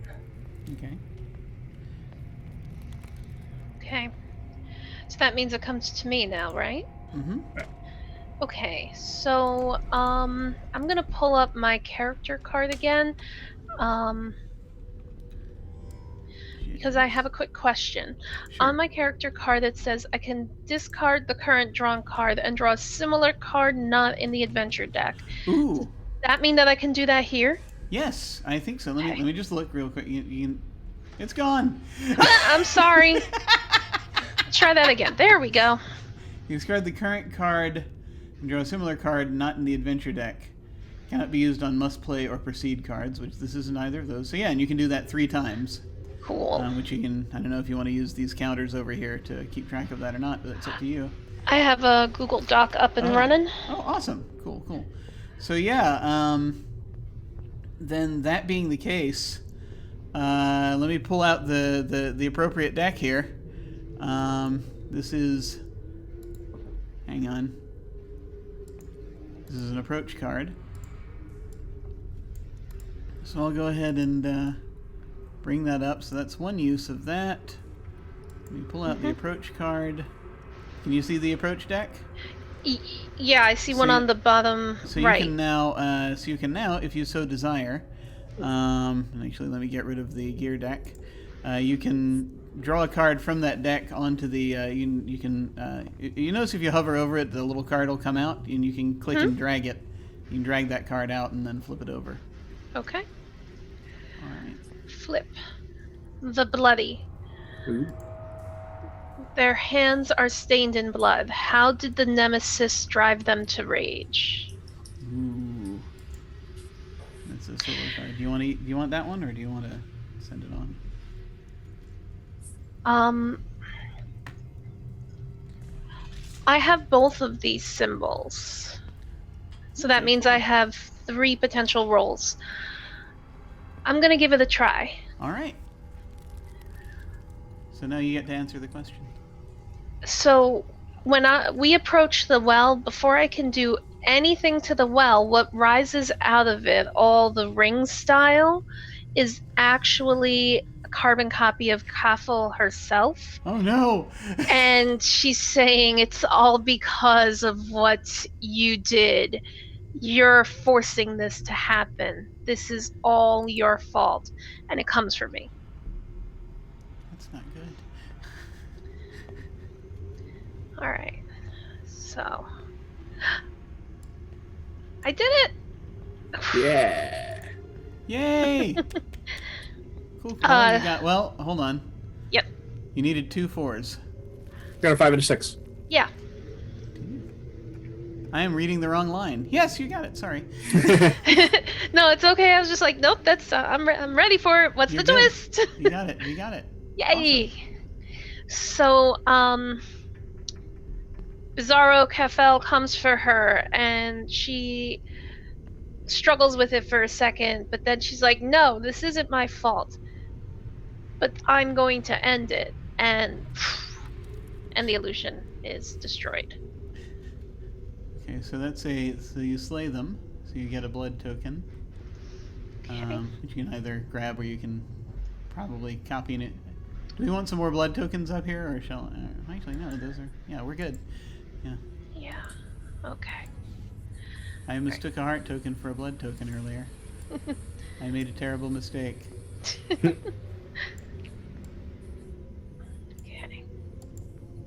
And You keep that card. Oh, I keep it? Yep. Yep. Yeah. And So you Okay. play them. How do people thank you? Remember this and keep the card. Yeah. Thanks. You're right. How do the people thank you? I don't know. I'd like to hold that until later if we survive. Sure. All right. And it's now it's over to Luna. Okay. And it's another thing I'm not gonna. Okay. The rot. Ooh. Evil corrupts this very land. How has the nemesis ruined your home?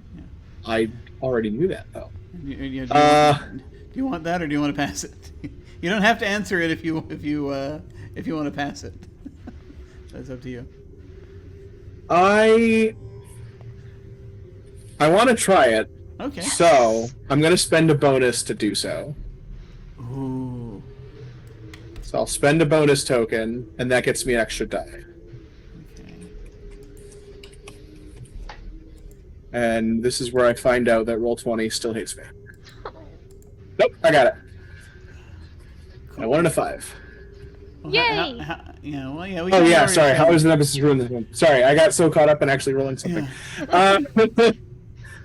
How has the nemesis ruined your home? So when Desirion came through and destroyed my village 5 years ago, he left a corrosion behind him that has not only ruined the buildings and the village proper and the people behind it, but has also corrupted the surrounding vegetation and has even not let some of the dead rest. And so soon after, well, not soon after, because we rolled through the town on the way to the dragon's lair to discover this, and in sort of a fit of rage, Lina slays the undead left behind,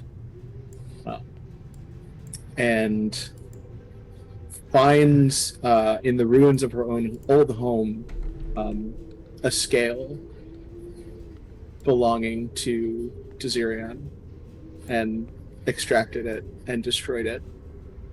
Ooh. Nice. I like it. Very cool. And Alright. I get to keep this, and I get some magic. Hooray! Nice. Awesome. Okay. And it is over to me.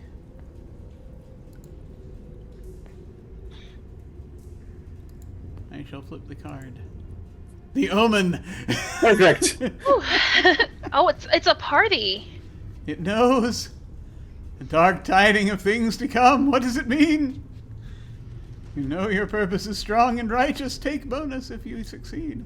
A dark tiding of things to come. What does it mean? What does it mean? I think that I'm casting. So as we're traveling one evening while we're setting this up. Well, this is part of our approach, right? I kind of hear I hear an owl cry out at a time when it should not be awake, and I go and I essentially cast a vision. I look into my crystal, and I see that I see a shroud coming down and covering, well, everything, but most notably the spire of the castle from whence we came initially. What remains of it after the dragon had attacked. I'm not sure if our Monarch is still around or not. We haven't really figured that out. But I think that it means that the dragon is playing with dark forces, and that we shall all be cast into a sort of eternal night, probably metaphorical.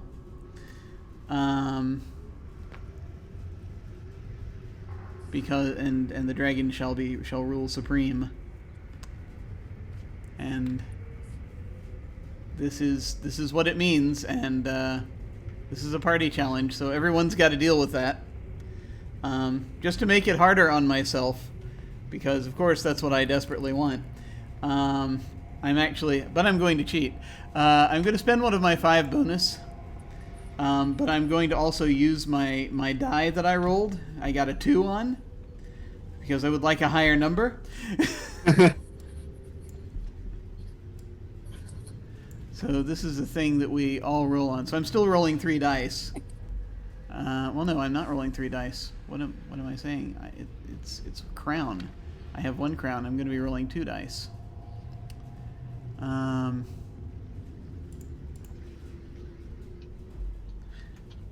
me see here. Yeah, it's a crown. I have 1 crown, so I'm going to be rolling 2 dice. Okay. And I need a 4 at least. And we shall see. We shall see how this goes. I'm just gonna roll base because if I use a bonus and fail, I'm out of bonus. Yep. Are we supposed to be casting our bonuses out when we use them? I think so, But if it's in our card, is it still considered a bonus? I feel like I missed that part of the instruction. Bonus specifically referring to these bonus tokens. Okay, alright. Yeah. I wasn't sure if they were tied to our natural archetype bonus. No. Nope, those are just a generic bonus. Great. Yeah. Okay, thanks. Really appreciate it. Yeah. Oh, cool. Oh, nice roll. Yay. Alright. Doing well. Doing well. Everybody passed? Is that good? No, I did not pass. You did not I got a pass. I got a 1. So, everyone else, you know your purpose is strong and righteous, take bonus, so I get the bonus back that I just spent. But unfortunately for Lena, you lose bonus. What worry settles in your mind? Yep.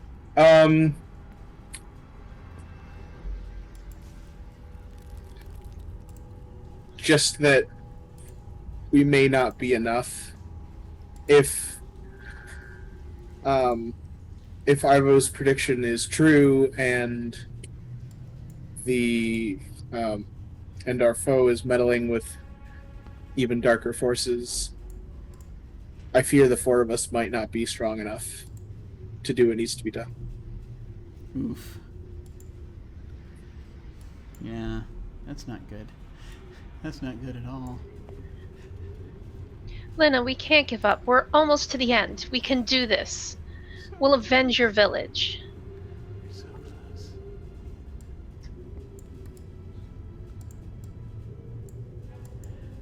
Maybe. This is the thing that will happen if we do nothing. We've got to keep moving. All right. Then move we shall. And so now we go on to Renard. Because I believe I was the one that flipped that card. Right. So. Oh, wait, let me roll a die real quick before Oh, yeah. anything else happens so that I've got my new die. 5! That's much better. Ooh, that's much better. All right, so Much go ahead. better.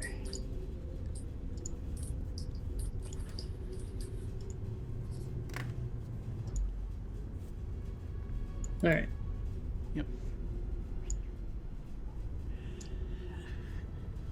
Gatekeeper. The nemesis would only trust a coward with who enters their domain. How do you know the gatekeeper? Yeah, I think I'm going to go ahead and I'm going to take this one.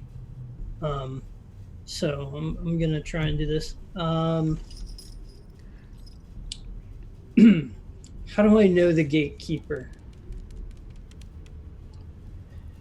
The gatekeeper is a snitch. They're the one that I didn't think about this before I said it. They're the one that ratted me out on the cheese crown. Oh, Ratted me out. Sorry, Jim.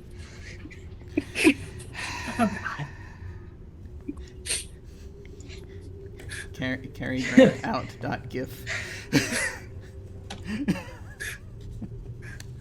Told you, I didn't think about that before I said it. No, it's fine. Keep going. No, it's just fine. So, all right. So, 1d6, and then I have a key, and then the impossible pocket. So I'm gonna say. I'm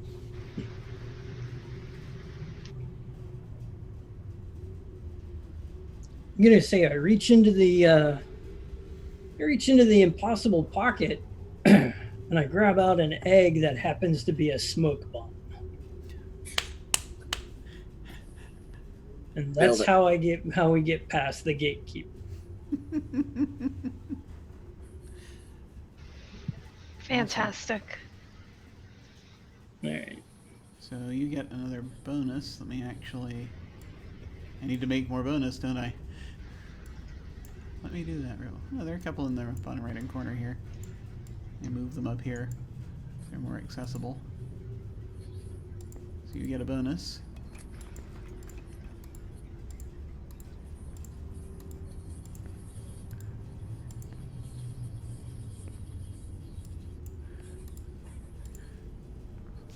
What secret do they tell you? Huh.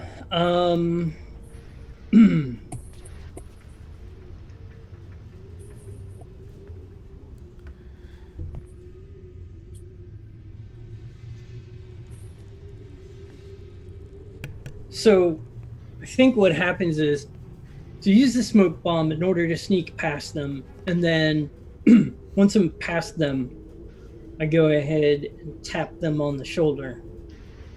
And in their surprise,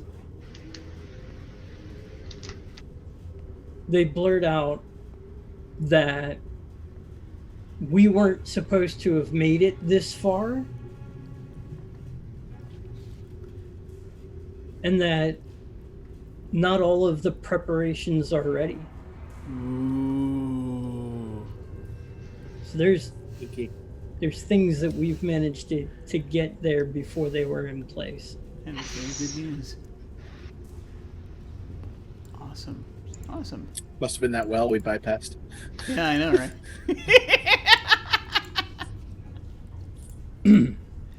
Very cool.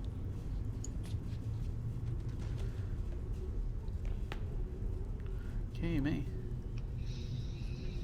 Okay. Oh, the hand. The Nemesis's trusted hand. The stories that have been told, and what stories do they know of you?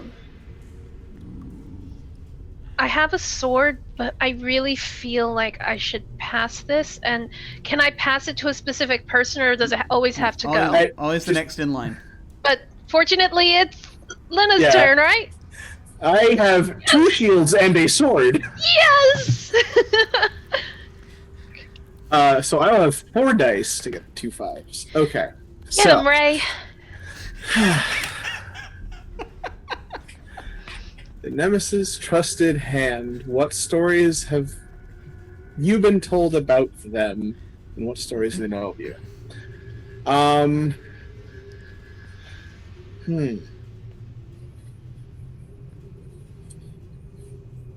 Nemesis trusted hand. Who would that be?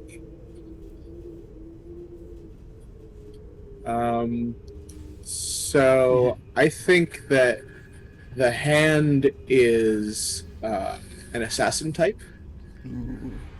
Kind of like assassin / like his best recon person. And that the hand is much like Renaud previously to him being caught, is not someone whose face is known. Sort of had he's been like a master of disguise, and has been has secretly been multiple important figures at one time or another. And they were sort of just rumors, but as we see them standing in front of us, we see sort of a person with like a shifting face. Cool. As for stories they know of me, I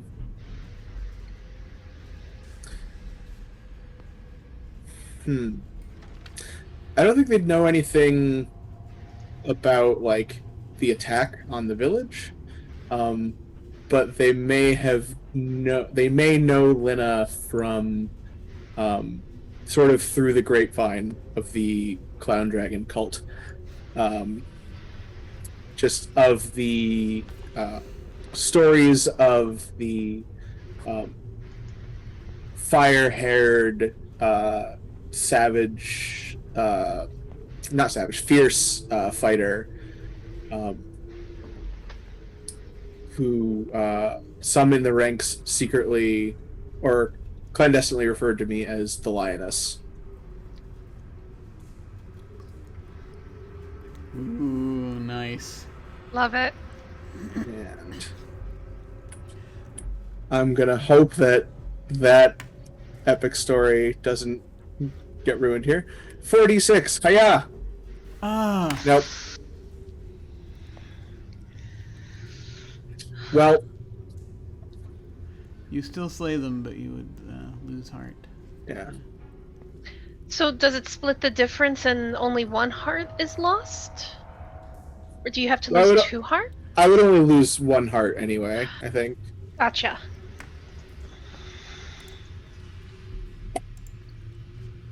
So I'll go back. I'll go down to 3 heart. That's fine. Oof. Man, I really wanted treasure. I know. I didn't think I would need that that omen, but Oh man. oh well. Oh, it was Welcome a to thrilling Roll20. battle. No, it was I was thinking about trying to about using the thing, but I was thinking, nah, you've got 4 dice, you've got this. Who thought I'd get 2 1s and a 2? Yeah, right? Who knows? Well, we've hit camp. I mean, it's roll 20, so. I mean, yeah. That's true. It's Eric. This is Eric's doing. Anyway. And I'm going to flip over this card. Now we're making camp. A safe spot. You found your place of rest. Where are you? What makes it defensible? This is everybody doing this one. So I think that the place where we found we're getting up into sort of the mountainous region, I think, at this point, where the dragon is, and we probably have found this little. We found this cave, where there's actually like an internal sort of waterfall, so we have a source of water, but it also covers it covers the sounds that we're making, so people can't hear us. It also, because there's a little stream running down, that helps as a sort of a barrier to smell to anything that might track us that way. Potentially including the dragon. It's also in a position where we can actually be behind the waterfall and look out if we need to. So we're kind of hidden, but we can still see out. So there are, and just generally the structure of this cave is such that we can take cover pretty quickly if need be, and not have to worry too much. And let's see, I'm gonna be rolling. Okay. Oh my god. Another one.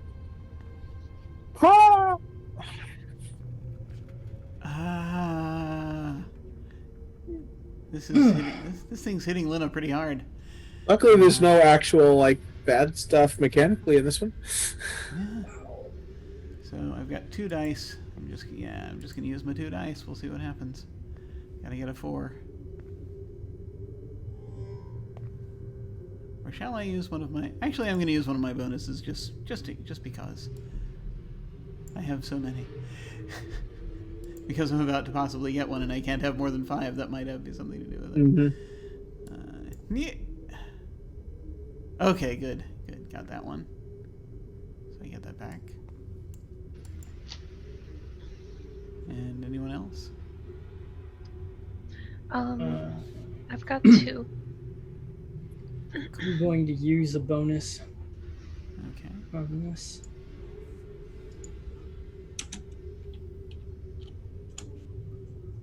Oh. Let's see. What prevents me from relaxing? Yeah, that's. Yeah.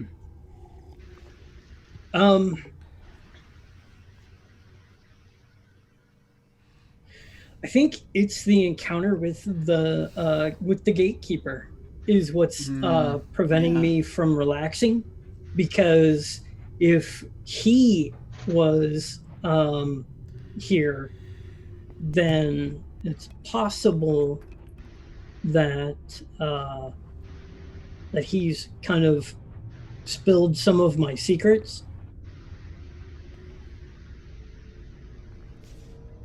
So I'm worried that they may be ready for, I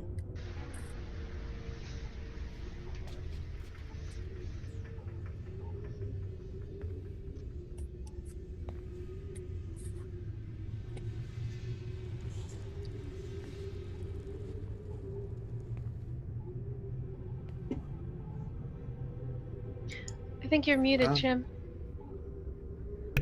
Yeah, sorry, I forgot to move the gatekeeper to the front before it got yanked over. It's in here somewhere, but I'm not sure where anymore.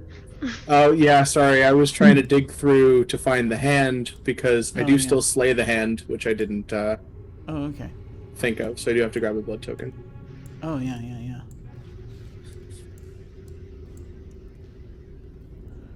you still slave. Here's Gatekeeper. Yeah, there it is. That's cool. I'm gonna pull that more to the front so we have that there. There we go. And as for what's preventing Lina from relaxing is also a recent encounter, but it was with the hand. She sustained sort of a minor shoulder injury, like just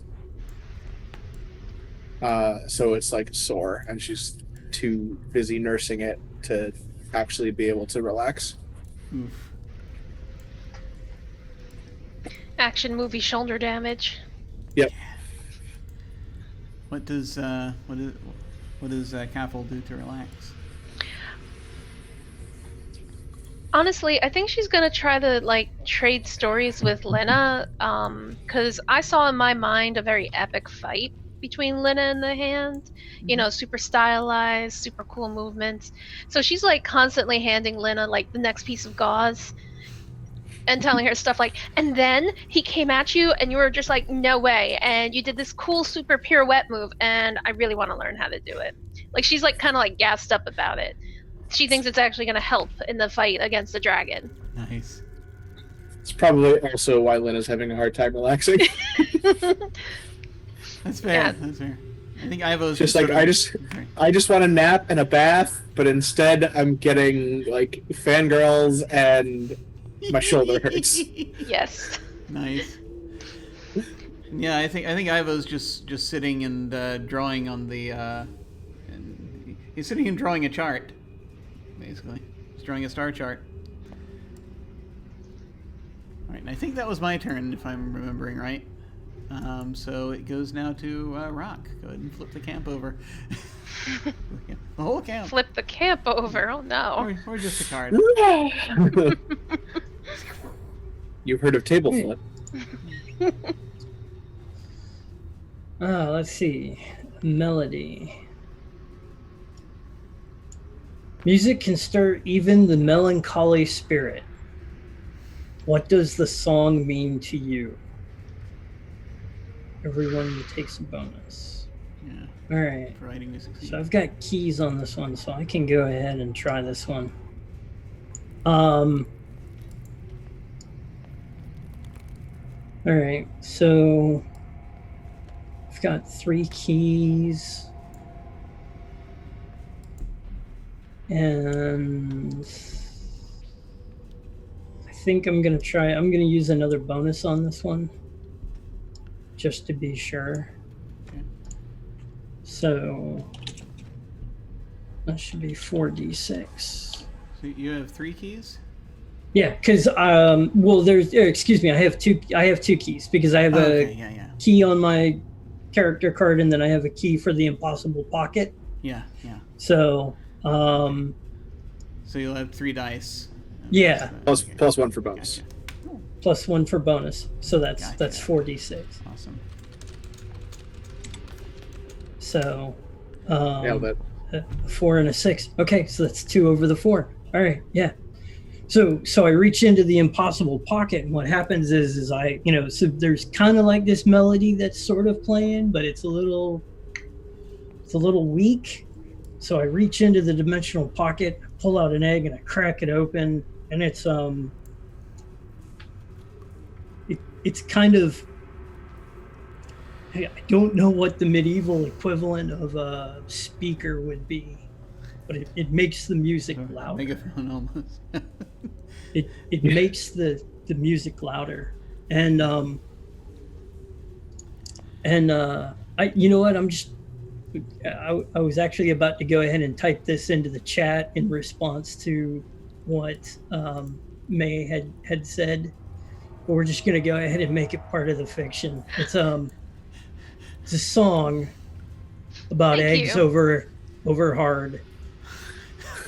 When you wanted scrambled eggs because you just really wanted to descend into chaos, but your friends teach you the importance of seeking order. Yes. At that time, when you just want to give in to the chaos. Give in to the eggs. Lena's just like guffawing over the complete ridiculousness of said song. Nice. The stress has really gotten to us. This is fantastic. We've cracked. Oh dear.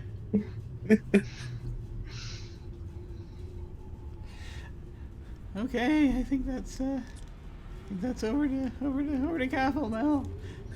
Yeah, keep drawing. Oh God, keep drawing. Oh. Ooh. The trader. A mysterious stranger approaches the camp. What is their catchphrase? I don't understand what's going on in this one. This is an interesting question. There's no roll involved. Yeah. You just choose. You can give up your treasure, your gear, to draw 2 and pick one. Oh. I don't think. Yeah, no one has actually gotten a treasure card. I have a treasure card. Oh, you do? True. I have a potion of vigor. We have our Is gear. that- I don't know if that counts actually. Well, the treasure cards are different. There's a Is there a box on there's them? a treasure deck. Okay. Is there? Yeah. Oh, there is. Okay, Well, it does count. that- Yeah, it counts as a That treasure. box means it can't be taken away. I thought. Well, let me I look at Oh, it is treasure. It does mean treasure. Once Yeah. taken, may not go away. Then the trader will let you trade it. Yep. Yeah. So Okay, you can got it. trade that if you want to, basically. Okay. So do you want that card? I like this potion of vigor. It may come in handy, particularly for our Lina. I I kind of feel like we all like our magic items, so I don't. Yeah. I'll Yeah. items, so I don't think that we're going to use it. So you may as. So do you want to just answer the question what their catchphrase is? Yes. So this is Trader Bros, and Trader Bros says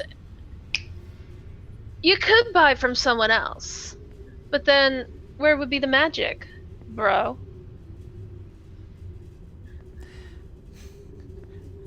And that line enough is. Let's just we're like, all right. I shall now use the wand to send him back to his home dimension. As he is clearly does not belong in this world. Just didn't trust him. He was just didn't trust him. Orf.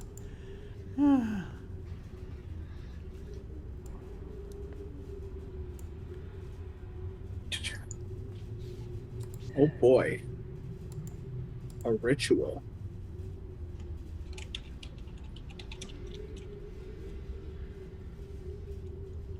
You offer to perform an ancient ritual. What does it entail? Who joins you?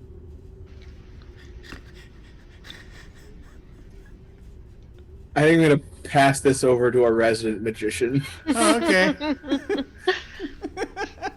I'll take it. Don't know why. I don't know why either.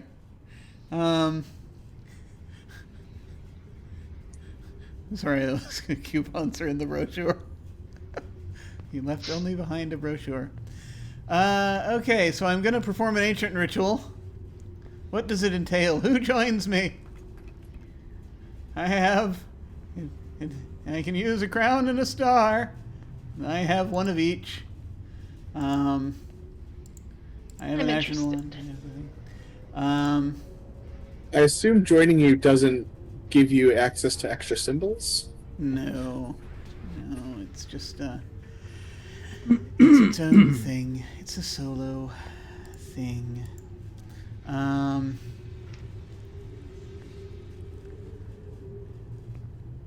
Well, I'm not sure what you need, but I'll help if I can.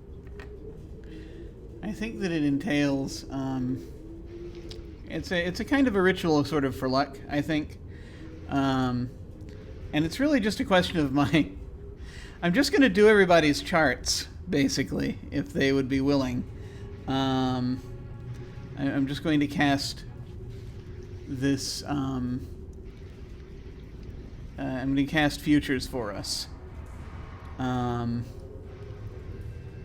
To kind of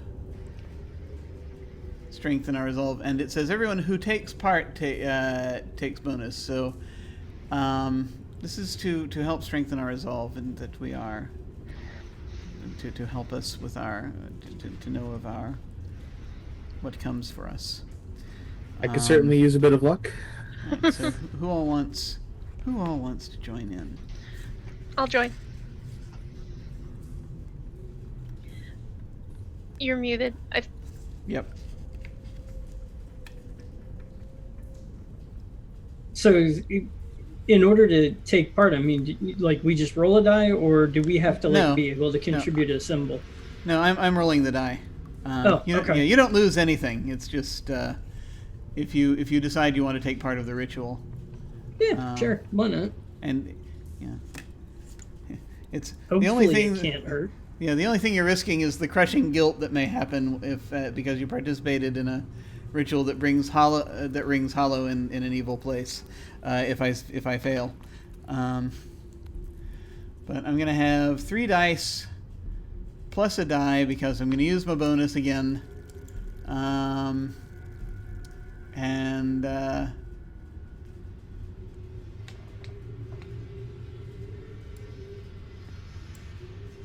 I'm actually pulling from the wrong place. I'm going to use my bonus to get a total of 4 dice. Yeah, I think that's all I'm going to do. I'm not going to risk anything else right now. And here we go. I use the wand. I sit there gazing into the crystal, and I use the wand to pull open areas, and I draw these pretty shining charts on the ground with arcane symbols that are glowing, and I roll the dice, and I succeeded. Yay! So everyone who takes part gets a bonus. It's a bonus token.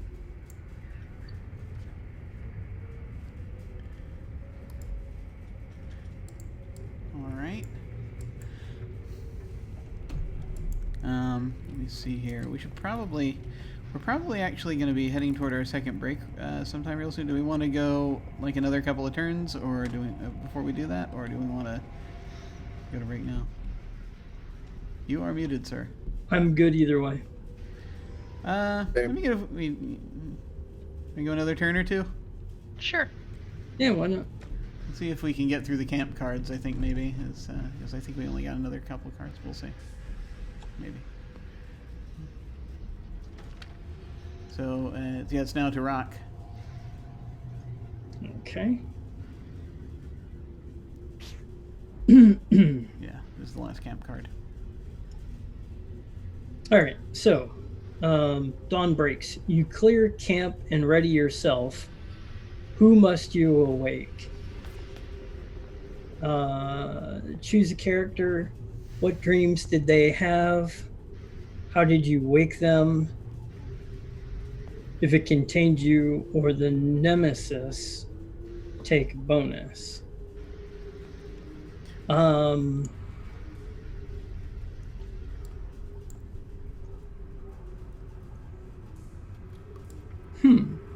Okay.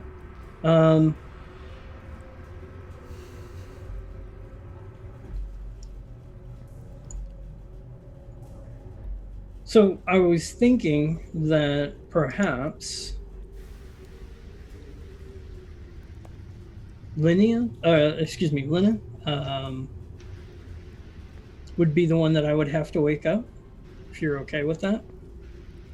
Perhaps you had, kind of stayed, you had kept a watchful eye just a little bit longer than you actually needed to. And so it kind of caused you to oversleep just a little bit. Sounds about right. So, yeah. Yeah. So Lena kind of startles awake and curses her shoulder a bit. You hear like a loud, audible crack.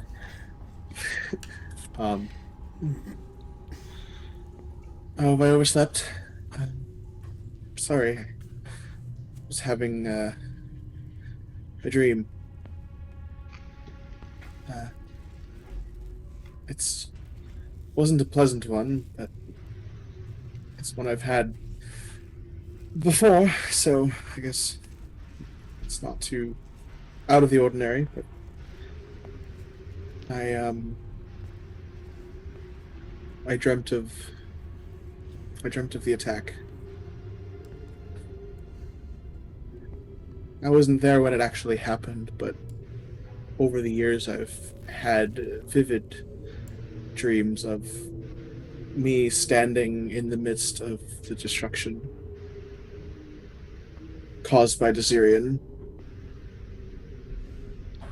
as he flew towards his roost. We are getting close.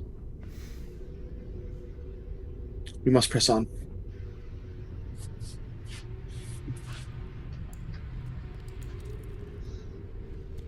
And she'll get up and stretch and get a move on. Awesome. Well, Bernard gets bonus because the dream contained the nemesis.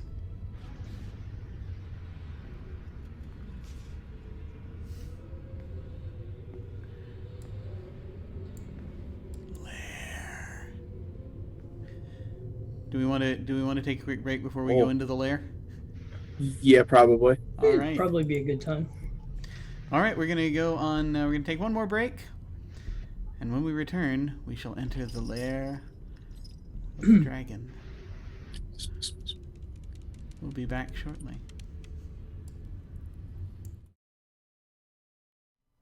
Hey folks, welcome to the break. I am here with Summer, who's going to talk to us about some of the games that she's been putting out. I'm very excited to hear about these. You've got quite a few that you're starting to put together. Well, three is many to me. I can tell you that, especially considering how much time and effort they take. So why don't we talk about some of these? One that I actually have played is Futurity. Why don't you tell us a little bit about that one first? Yeah, Futurity is a game that was heavily inspired by Sacha Renault's Spindle Wheel, which is a game where you use tarot cards to make decisions, a completely diceless game. And Futurity uses a pack of normal cards and a tarot deck. And essentially, it is a prompt game where you ask questions about the future, you are presented with a problem, and you ask your fellow oracles to give you predictions of the future, and then you immediately find out what actually came to pass based on the cards. So you draw a prompt card, a confusion, as they're called in the game, which is just a short prompt, a couple of words, and you tell the group about an event in your life, your past or your present, that you have confusion around, and then you ask a question about the future. You choose another oracle or yourself to draw a tarot card, prompting an answer to your question, and they tell you what the future might hold. And then it comes back to you, the one who asked the question, and you tell everybody what actually came to pass, using some things that they might have said or completely disregarding everything that they told you in their vision. It's a prompt improv heavy game that tends to dig deep into personal journeys, weaving webs with other people, and can span anywhere from a couple of years to thousands. I've had games that have crossed galaxies and realms, where I had an oracle who died and became the stars, and then her girlfriend also followed her into the stars, and then they joined the Queen of Swords realm. Like, just it can go just about anywhere that you can think. That's where the game can take you. And it's one of, I mean, obviously I only have 3 games, but I feel very proud of Futurity for giving you the ability to kind of stretch your improv muscles a little bit and your creativity muscles, because it really comes back to the players and what kind of stories you're interested in telling. Yeah, I think it's perfect for that kind of thing because just it's like you get to kind of decide how long you want to go, and you pretty much just it's very organic, just sort of based on the story in and of itself builds on itself that you're setting up, and you can either keep your particular prophet story by themselves or you can actually cross over and get into other prophet stories. And I think it's really cool. It's very, very neat the way that you can go either way with that. Yeah. I think it's definitely, and it's a game that you can play by yourself or technically unlimited players. It's just kind of whoever you have on hand. Me and Katie have played a few games, just the two of us, and oh my gosh, with just two people, you can really like tangle them up with each other in their lives, and it gets so sad. It's one of those games where you draw a card and you go, how dare this card show its face right now? Like, it's always the card that you least want to see, but it's the most perfect for what you're doing. It's really, really fun. Yes, And awesome. it kind of, if you're interested in tarot, all of the tarot cards that come with the game also have the legitimate meanings or generalized meanings that most people have agreed upon when you're playing with tarot cards. So it can teach you really how to read tarot cards if you're interested. Just as a complete basic starter, obviously each set of tarot cards comes with their own specific meanings. If you know much about tarot, that is kind of imbued in the cards by the person who made them. So I would look into that, but it's a great place to start. Absolutely, and that's also a very cool aspect. I'm actually planning on, hopefully, if I can get my schedule together, I'm planning on actually having a session of it for a one shot here on this channel in April, I think. Yeah. If I got my schedule together right. So look for that. Excellent. Do you want to tell us a little bit about, in the time we have left, do you want to tell us a little bit about Knowing You? Yeah, Knowing You is my crowning glory. It's my pride and joy. It's the first game I ever made. I released it last May or last July. And Knowing You is a two-player game about the end of a relationship. You play two people who are no longer together, and you explore the relationship from the last time you ever saw each other back to the day that you first met. It's a prompt-based game. Each scene comes with 5 questions and a prompt based on who should answer and who should ask them first. And you take turns asking each other these really hard questions that do, if you've recently been through a breakup, I do not recommend it. But very real questions about why your relationship ended and the cracks along the way, back to how you fell in love and the things that you really enjoyed about each other. It's an incredibly bittersweet game. I always have big feelings playing it, and I almost always get choked up or teary. There are a couple of playthroughs that you can find. Dylan and I, Anarsis, played. You can find that if you just type in Knowing You Anarsis on YouTube, that's up. Grant and I played on Off the Table, off_the table. If you go back through our highlights, you can find it there. And then if you check out a Party of One Pod, Jeff and I also played.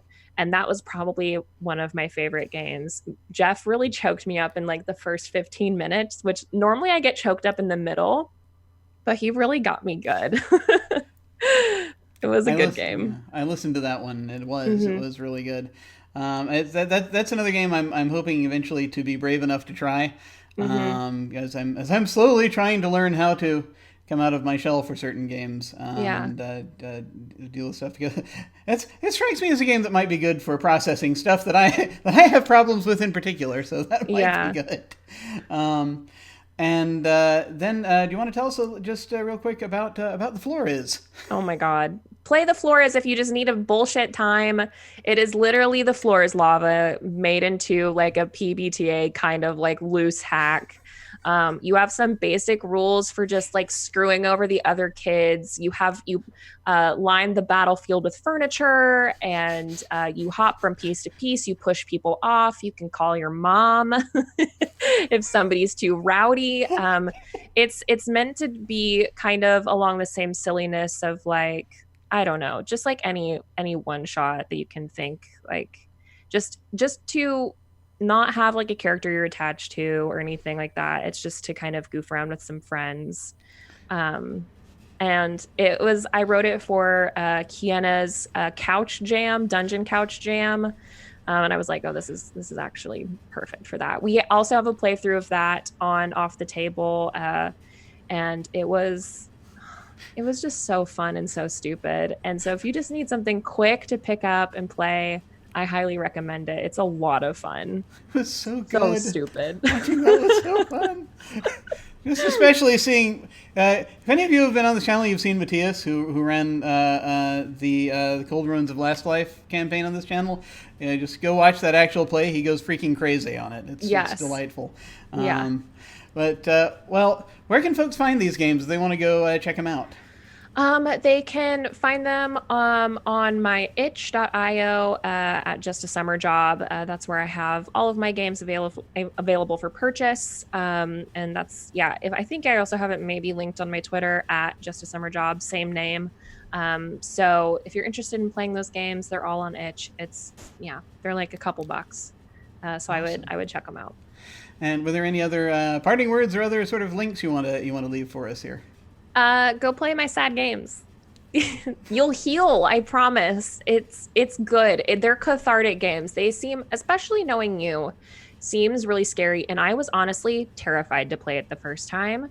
But after I got through it, I was like, oh, dope, chill. You are not left with bad feelings after knowing you. I will tell you that right now. You are left with bittersweet, kind of sad feelings, but nothing lingering. So just go be brave. Play my games. Well, thank you so much for joining us. I really appreciate it. Yeah. Thank you for having me. Yay. All right, folks. Now toss things back over probably to me. And we'll see you later. Take care.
Hey, we have returned, and we are now going to go into the dragon's lair and find out what delightful things await us there.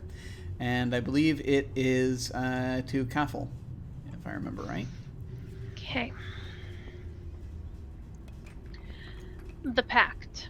An old statue flaking with dried blood. What does the stone ask of you?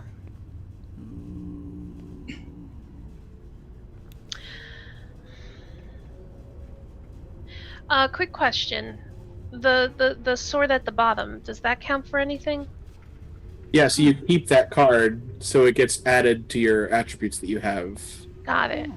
throughout the game. So like I took, what was it? The Rot let me keep that card, so now I have 1 magic. Got it.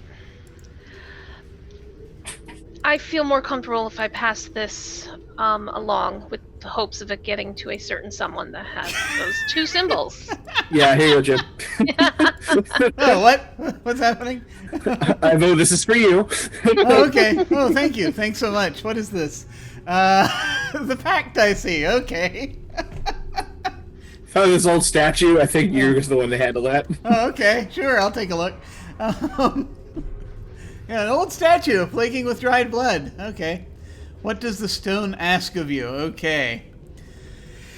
I think it's. I think it wants to know what I have seen. I think it wants to know its past.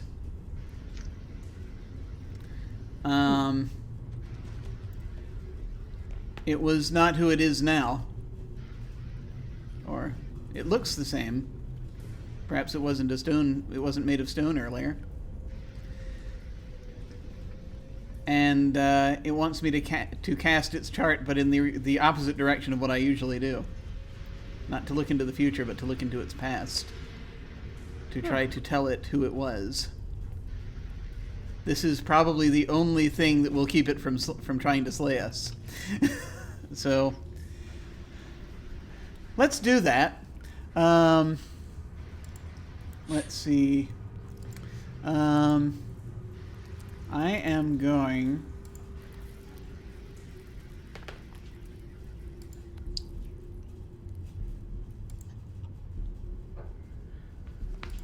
to I'm gonna do a thing.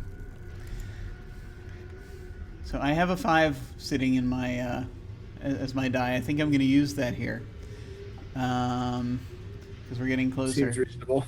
I have one crown. I have 1 star, and I'm going to use a bonus to give me a 3rd. Actually, I've got 3 so far. I'm going to use the bonus to give me a fourth. I'm considering using a 2nd bonus on this one, just for the insanity of it. No, I'm just going to roll 4 dice. I'm going to roll 4 dice, but one of them is going to be a 5, so I'm actually only rolling 3 dice. Because I predict I'm going to roll a 5. I'm going to roll these 3 dice and hope that one of them is a 5. Here we go. No, didn't do it. The total was a 5? Yeah, that's great. You must accept and smear your blood upon the stone. Lose heart. Remember this and keep this card. Okay. I feel so bad. I'm like, and I basically have to tell them, there are 5 of you in there. I cannot get you out. and I say, here, take my blood so that we can keep going.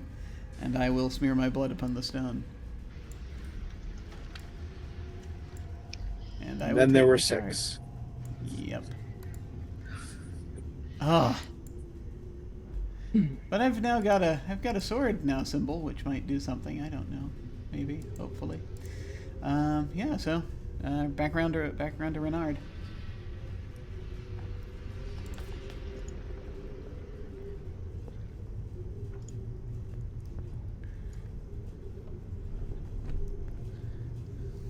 Yeah.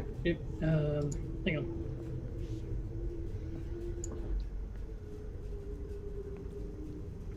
Ooh. The Vault. The Nemesis Horde. What makes up its bulk? What protects it?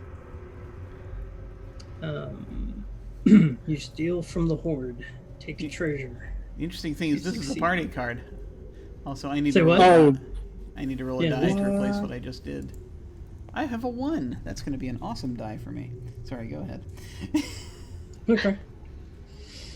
All right. So this is a party card.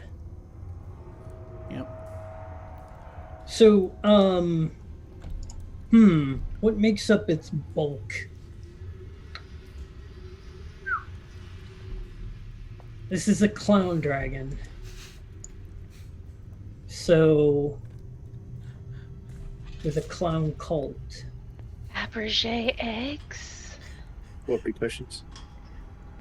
No. It's not that kind of No. clown. No. the most important thing to a clown is laughter. Okay.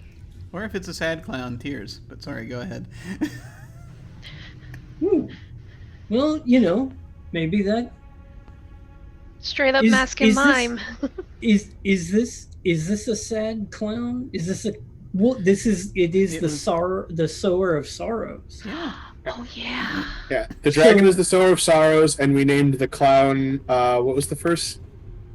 I can't remember his first name. Herschel Herschel. Pagliakis. There you go. So if the dragon is the sower of sorrows, perhaps the vault is actually like a huge it's a huge like vessel filled with tears. Oh my god. That's great. Is it like a thing where it's like it freezes the tears and they become like gems? Or something like that? No, I think what it is it's like a huge aquarium. Ooh. The tears of its victims fill this huge glass vessel, and inside you can see swimming despair and sorrow and hopelessness, That's so good. almost like some kind of aquatic form.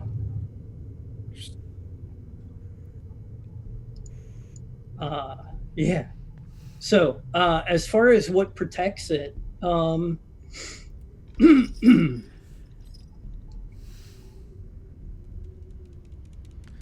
tour guides. We were so Yeah. close. Yeah, it is. They have painful descriptions of what swims inside the tank. That is how they inflict harm. Now, one thing I want to note before anybody rolls anything is that I think the order in which we roll is important on this Yes. one. Because if someone loses, then the next character gets an additional die. But I think it's on this roll for this particular card. Okay. So I would recommend us doing it in order. Okay. All right. So, and what we're looking for is either keys or swords. Yeah. And You have 2 keys and a sword. yeah, but so are we? We can apply both symbols on our card. Yeah, whatever.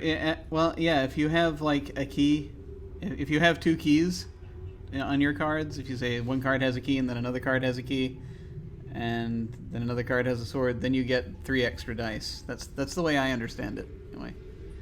Yeah, you Okay. apply all matching symbols that you have. Oh, okay. All right. Thanks, Ethan.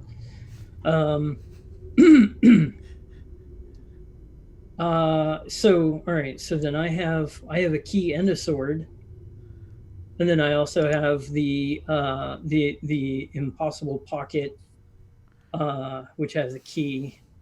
So that's 3 on top of the dice that I roll. So that's 4. All right.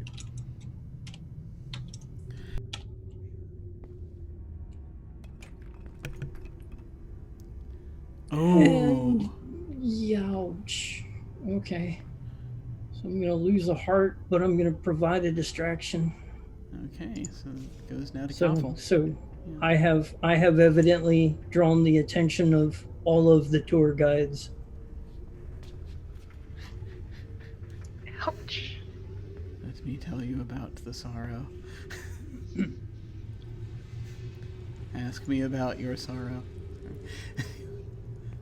So now it's so Koffel gets to roll next, but you're going to get an extra die. Okay.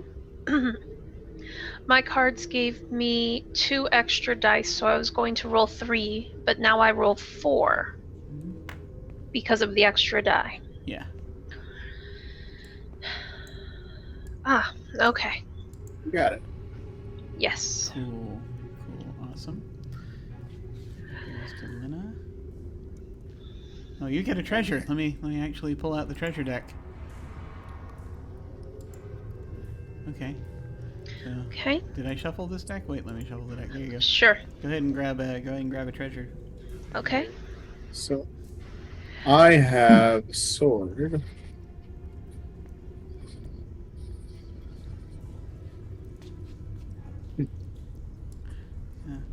We'll go ahead and resolve this real quick. Since you just picked up jewels, precious stones valued more than lives.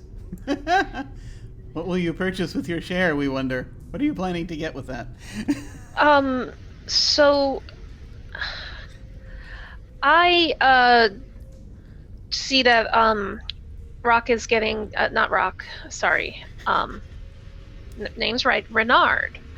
Renard's getting damaged, so I pick up a sledgehammer that's conveniently laying against a wall and bash it against the huge aquarium-like thing, making a hollow ringing sound, and that shakes loose a couple of gems. And I see them, and I go, and I pick them up and scoop them up. Great gems.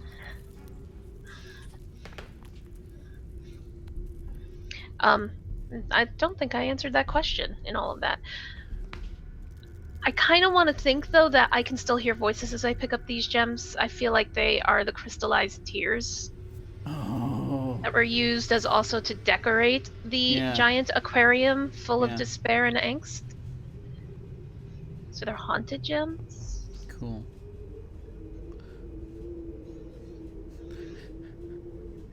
Alright. So I get base one from swords.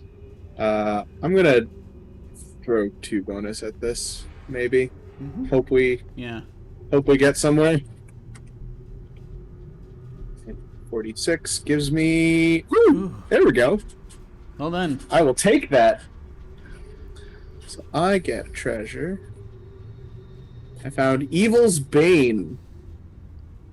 The Nemesis's ultimate weakness.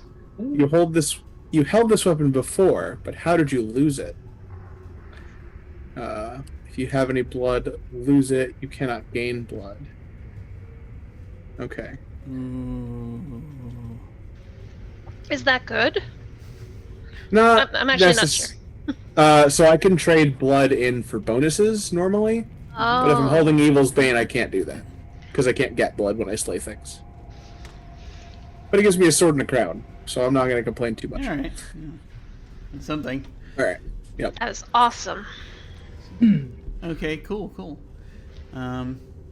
Ooh, I know. So the Evil's Bane is a sword with this that is part of a matching set with my crest shield. Yes. Nice. And it was I didn't have it with me when I was out hunting. So one of Desirian's henchmen basically looted it from the house and took it with him to the lair. Maybe it was the hand that took it. Ooh, yeah.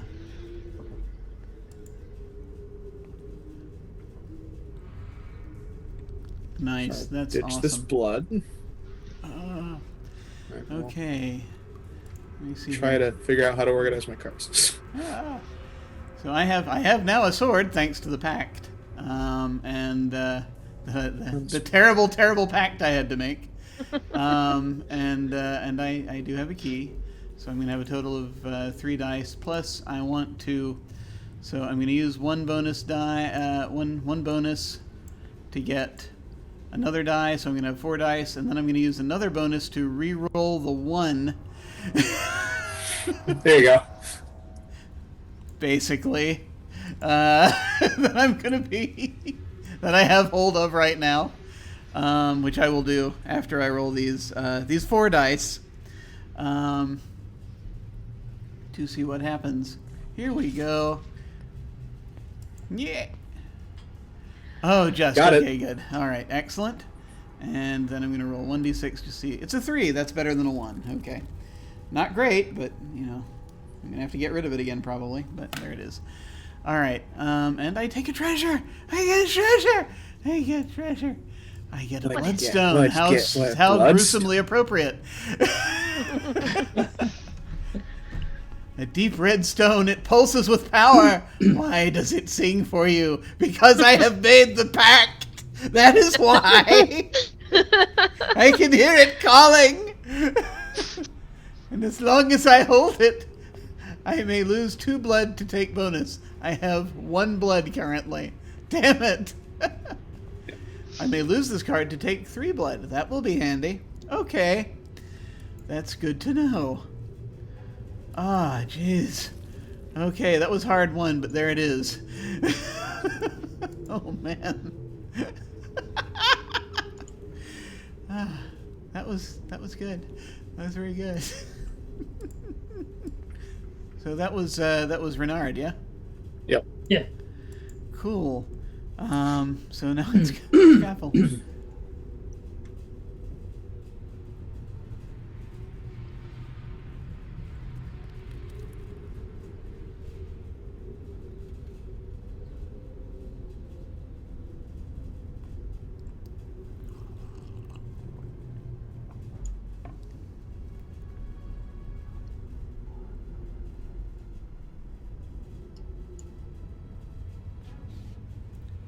Hey, do you want to go ahead and flip the card?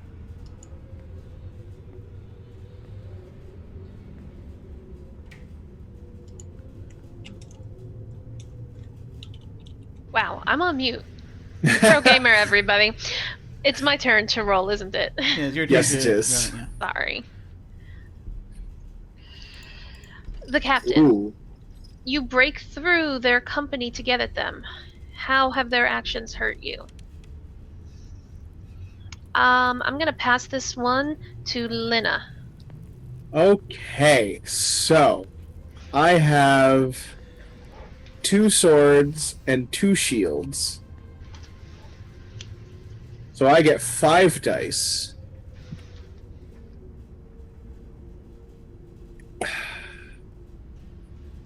This is important. Do I want to spend my bonus? 5 dice is a lot, but I've also rolled pretty poorly on dice tonight. So I'm going to try it. We're going to go for a full complement of 6 dice. Ooh. And hope. Nope. I got a 5. Ah! Oh, man. I'm sorry. Nearly beaten, they escape, lose heart. You have to keep the card. Yep. Is anyone out of heart yet, or almost out of heart? I've got 2. Okay.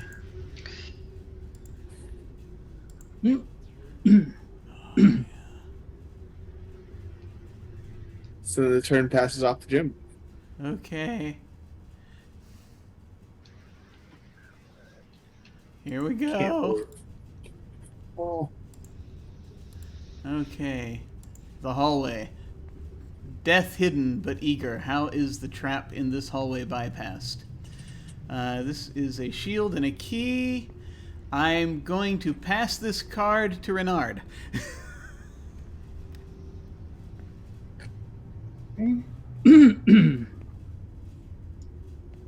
Alright. Let's see. Death hidden but eager.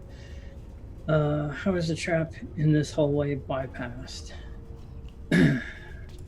I've got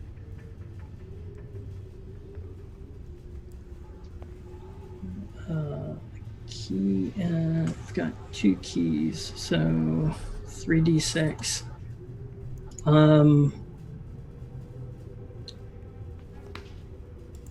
Sure, why not?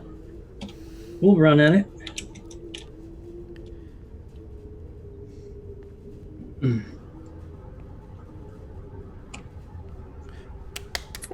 You got it. Awesome. So, wow. Okay. How is the trap in this hallway bypassed? I'm going to say that the trap was like, the classic, spike up from the floor kind of thing.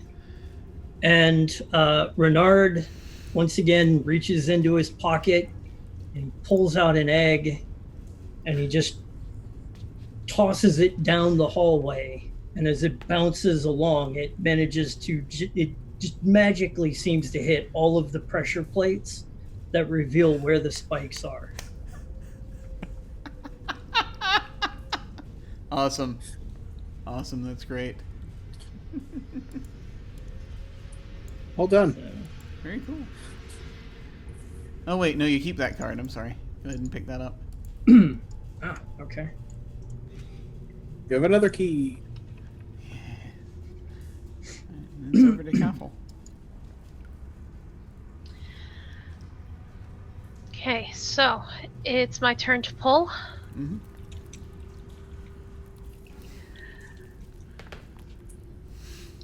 So the ward, forbidden magic bars your path. What must you do to break the spell? I don't have that. I'm gonna pass it on along, hoping that it'll make it to to the one that does have the magic. Why am I noticing a theme here? I don't know. I'm tempted to try it Ooh. because I do have a magic. Ooh. Cool. Yeah, I only have one magic too, so. What do you want to do? I would lose out on the blood, but yeah, I'm gonna try it.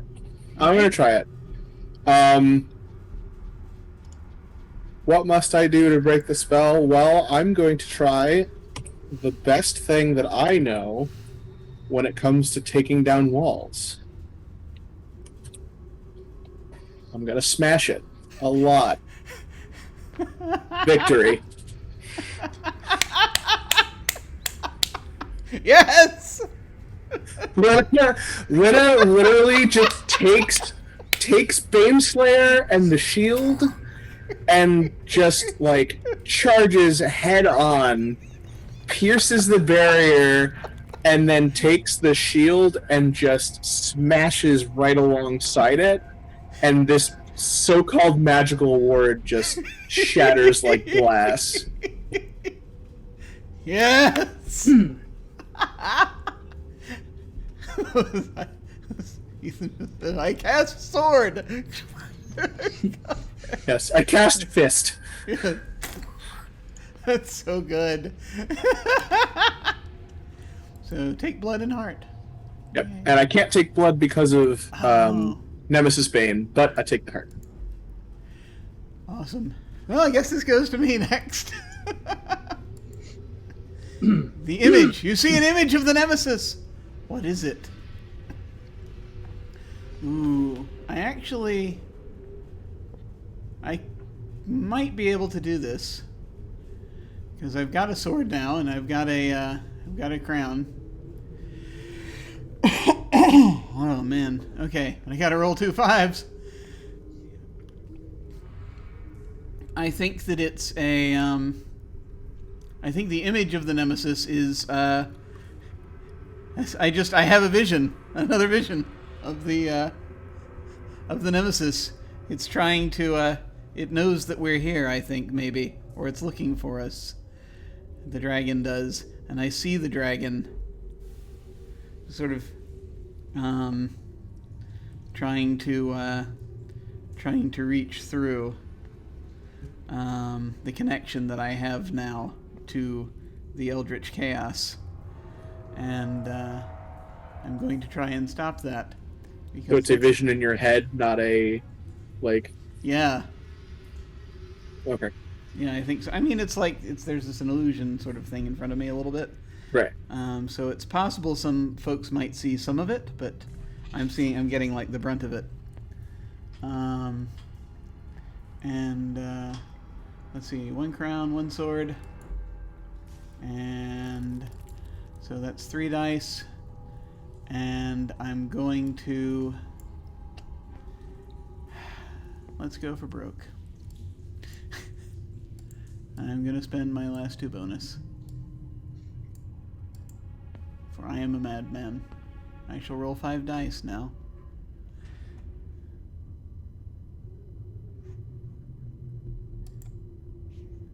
I'm not going to roll at all. I really shouldn't have spent that because nothing bad happens as a result aside from mechanically bad. I am a moron. Oh well, too late. So, I really wanted that shield, I guess. It strikes fear into you. Who do you seek comfort with?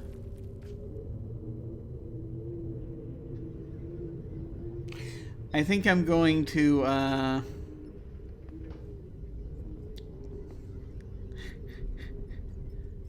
think it's going to be one of those weird things where I end up seeking comfort with Renard, strangely, just as like a thing where it just sort of ends up, you know, I talk about a bunch of metaphysical stuff, and Renard's like, you know, this really is, there's nothing there. We just got to keep going.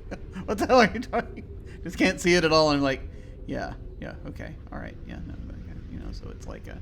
You lose some, you win some. Yeah. Okay. That goes away. And now it goes on to Renard.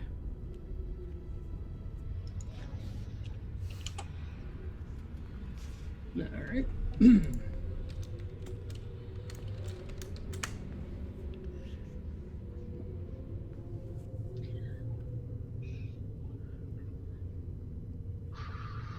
Ooh.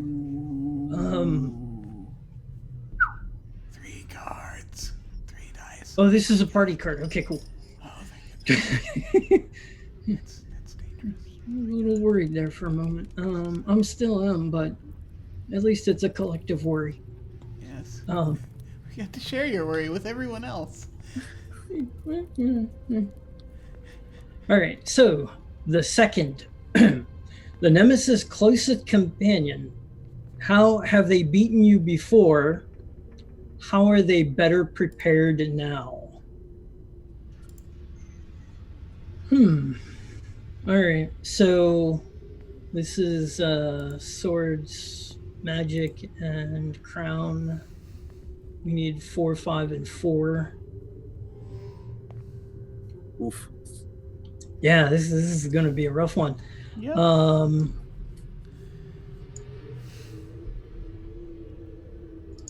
And I think this is, I'm going to take a moment to just clarify something since Ethan is in chat.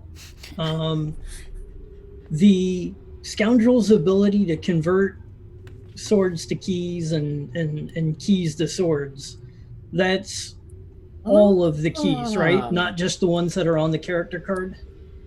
So like any other cards or sources of keys also. Add keys to any sword challenge or swords to any key challenge. The way I would read that is that this is a sword challenge, so you get to use your sword and your keys. That's how I understand it. But so, like, you're adding it to the challenge, which means that you would get to use all your symbols. Yeah, basically, you would get to. You can add a key to this challenge, which actually, yeah. Yep, Ethan confirms. Thank you. Okay. Which cool. I think that might mean that we can all use our keys if we have them, possibly, as this is a group challenge. Because you're adding it to the challenge. So that would be really good. I don't know. I don't know if it's just for you or if it's for everybody.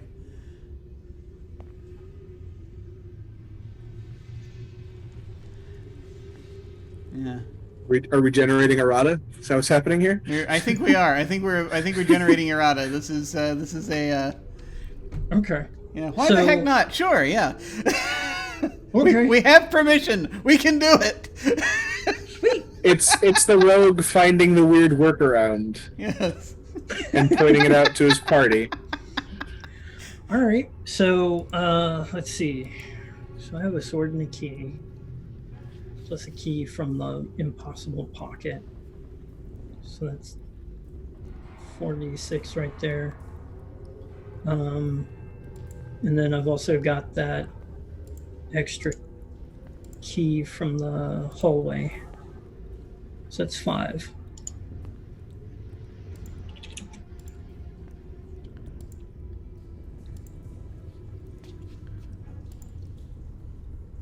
4, 5. Nope. Yeah, almost. So close. Oof. Uh, Okay. So you're gonna lose heart. And yeah, this one I think we can just go ahead and do if we want to. all That's- right. So I lose a heart. Yeah. And I'm assuming that the hallway is then spent. Huh? Or Where did where did you go? Where did that come from? Oh, that's the hallway. Well, Yeah. No, you keep it. Oh, I keep it? Oh yeah, you keep it. Yep. Yeah, you hold on to that. Yeah, cards aren't spent unless they say they are. Okay. Like I have a card that I can spend. I have Bloodstone, which says you may lose this card to take 3 blood, so I can spend it if I want to. But oh crap, where did it go? We lost the second. Where did the second go? Someone draw it by accident. Did they? It looks like somehow they all ended up in my hand. Ah, Control Z. Hold on. Hit Control Z actually. See if that does it. For me, On Control. on roll 20. Hit Control Yeah. Z. Undo. No, it is not. Oh no. What happens?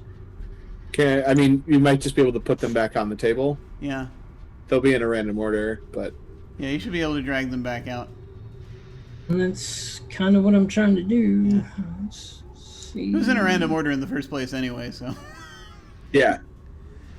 It's only the last card that we need to make sure is last. If Right. that makes sense. Do you know what I'm talking about? Yeah. The last card. Okay. The Well, slay them. Slay them should be the last card, basically, is what I'm saying.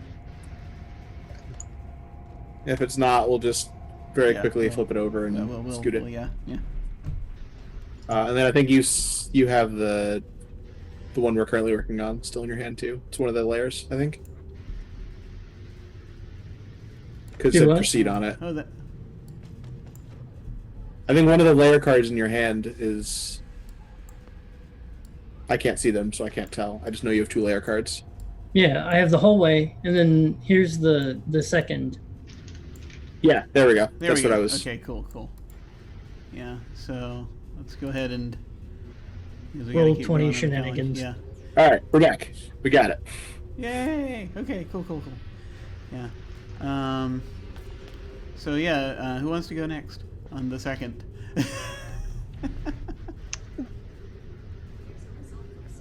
Damn it! Damn it, phone! Damn it, Google! I'm not talking to you.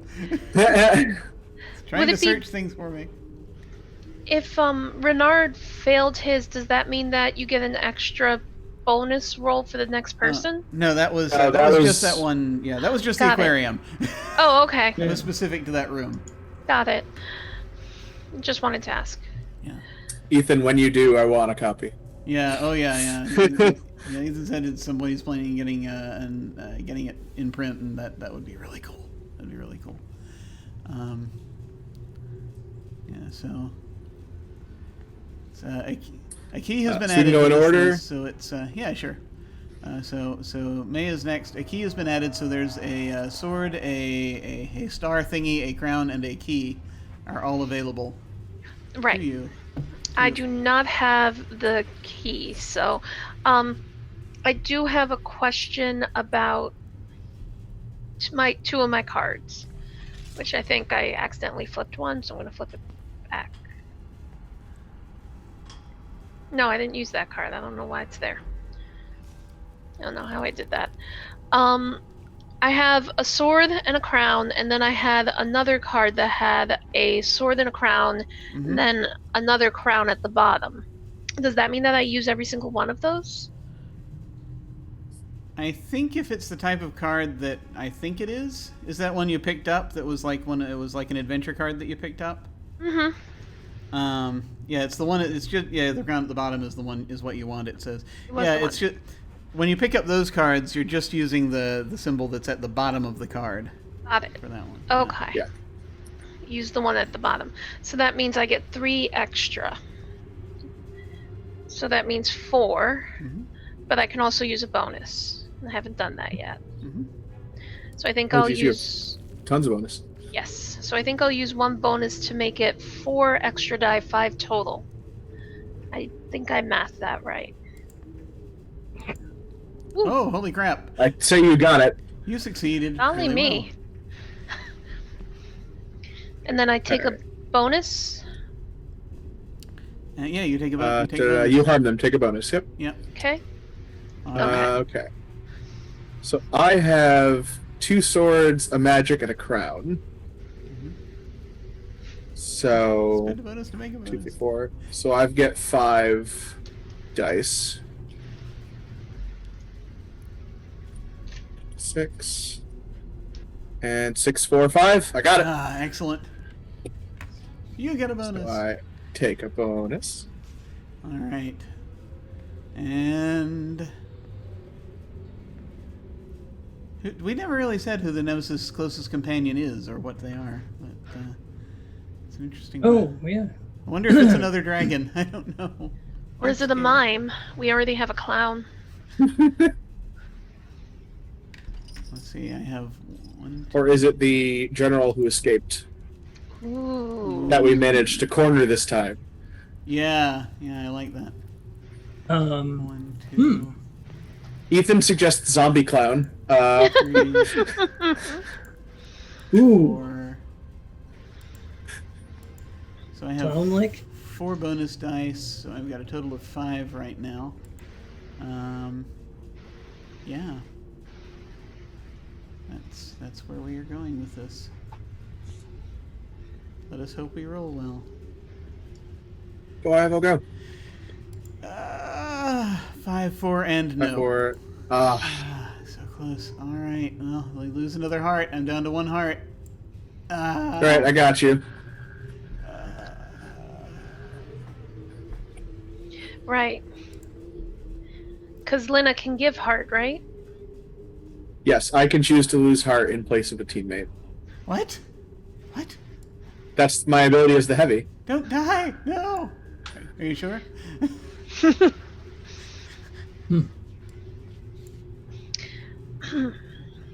you did you get rid of a heart? Is that what's happening? Oh no, not this time. Oh, not okay. But I'm gonna keep you alive. Okay. Is my point. Thank you. Or I have the ability to. Anyway, we'll see what happens. I might have to keep a lot of people alive. Can I give my potion now to Lena? Do I have to wait for my specific turn? I don't think you have to wait for your turn.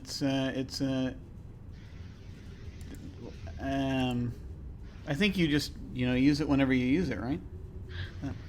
Oh, okay.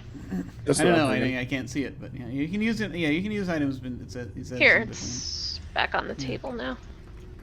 Yeah, it's 1 use. So 1 character can take heart or 2 bonus. Yes. So if Ivo or Lena wants to use it, Evo, it's there for the taking. I would certainly welcome it, but at the same time, that's.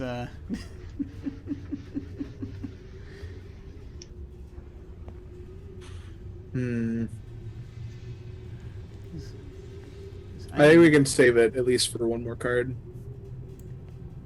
Yeah, hold on to it for right now. Okay, so that's done. Who was it that picked up the second? I just moved it slightly. No, I mean, who was it that turned it over in the first place? Whose turn was it? Is what I was saying. Oh, Renat, I think. I think Renard flipped it over. I think Yeah. so. Okay. Yeah, so I'm that the one means that we're flipped it. we're to Caffel again.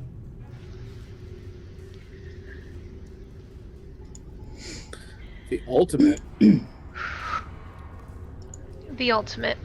The nemesis fears you and unleashes their ultimate attack. What about you scares them?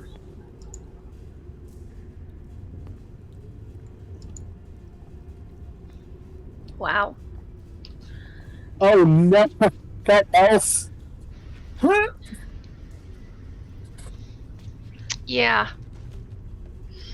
Can we use Yeah. the potion now? It's up for anybody's taking. Oh dear. Yeah. So. Oh. Yeah, Ethan I brings a do. good point. Do you have any wayfinder left? You do. Mm-hmm. So I can discard this card? Well, I don't know if you have to discard it necessarily, but there's a thing you can use like on it. Yeah, like 3 times. Yeah, and we've used it once. Yeah, I can use it again, so I can discard this then. Yeah. Discard the current. And then yeah. Yeah. And then I think we draw a new last card. I Okay. Oh believe. yeah, a similar card not in the adventure deck. Okay, yeah. So let me grab the Okay. the last deck real quick. Down for it. Yes. All right. Yeah, that seems harsh. Yeah. Thank you for reminding us of that. That's walking into the fire breath. Okay. Like, So there's the let me make sure this is. I probably shuffled it already, but that's okay. Okay, so we've got the last deck down there in the bottom right. You can go ahead and pull a card from it.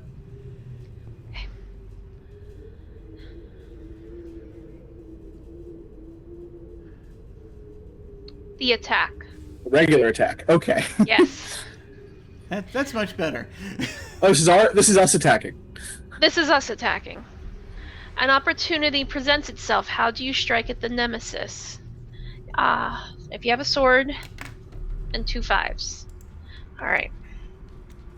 And I'm the only one that can. Okay. That's fine. Yeah. Oh, yes, it's solo. Yeah, like I Alright. said, unless you want to throw it to someone else, I was saying you can't pass it. Oh, you can't. Oh. No, can. Oh, you can. Affirmative. Yeah. Sorry. Okay. Lena has a lot of swords. I think. I have 2. You have 2. That's a lot more than I do, so I'm going to pass it your way. Okay. I'm not sure what it means by add to last at the end, but do you shuffle it back in or something? Add to last.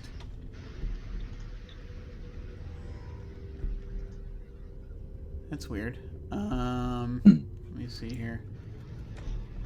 You strike a mighty blow. Add to last. Last is a pool. Just put a counter on the nemesis. Oh, okay.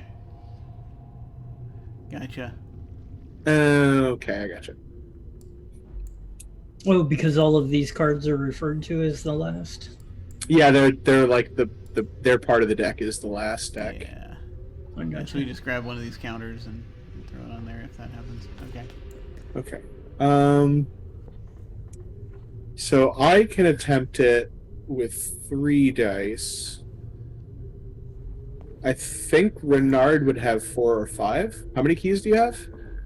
Ooh. Slash swords? I have a sword and a key on my main card. I have a key from the impossible pocket, and I still have the key from the hallway. So that's +4, and then So the that would original get- dice. So it would be like 5d6. That would get you 5 dice, and if you fail, I can soak up the heart. If we Well, need to. I've also got 3 bonuses, so I mean, I could throw like a bonus Yeah. in there. I think I'm going to pass the attack along. Yeah. I think we need a sneak attack. I'm just gonna sort of look at this and I was like, oh hey, yes, this is. Oh here, Nard, this is for you. I foresee him attacking. Yes, I predict. I will not do this. This is normally your wheelhouse, but hey, prove your worth. Okay. All right. I'm sitting there taunting him with the Nemesis Slayer, Right. All grabbing right. its attention. All right. So if I put a bonus on there, That would be all right, 6 dice. So I 6 dice. Okay.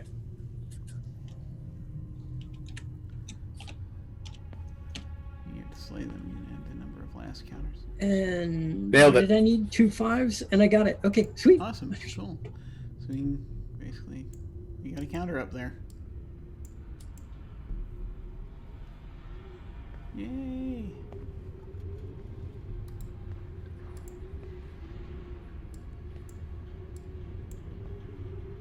Okay. So it goes to May. Alrighty. Flipping the card. Oh, Slay them. now that's the. That shouldn't be. That's that should be last. the last card. So I'm going to. I'm so sorry. Oh no, that wasn't. That was one because of. So that goes in the back. Yes. So go ahead and flip that card. Okay. The strike.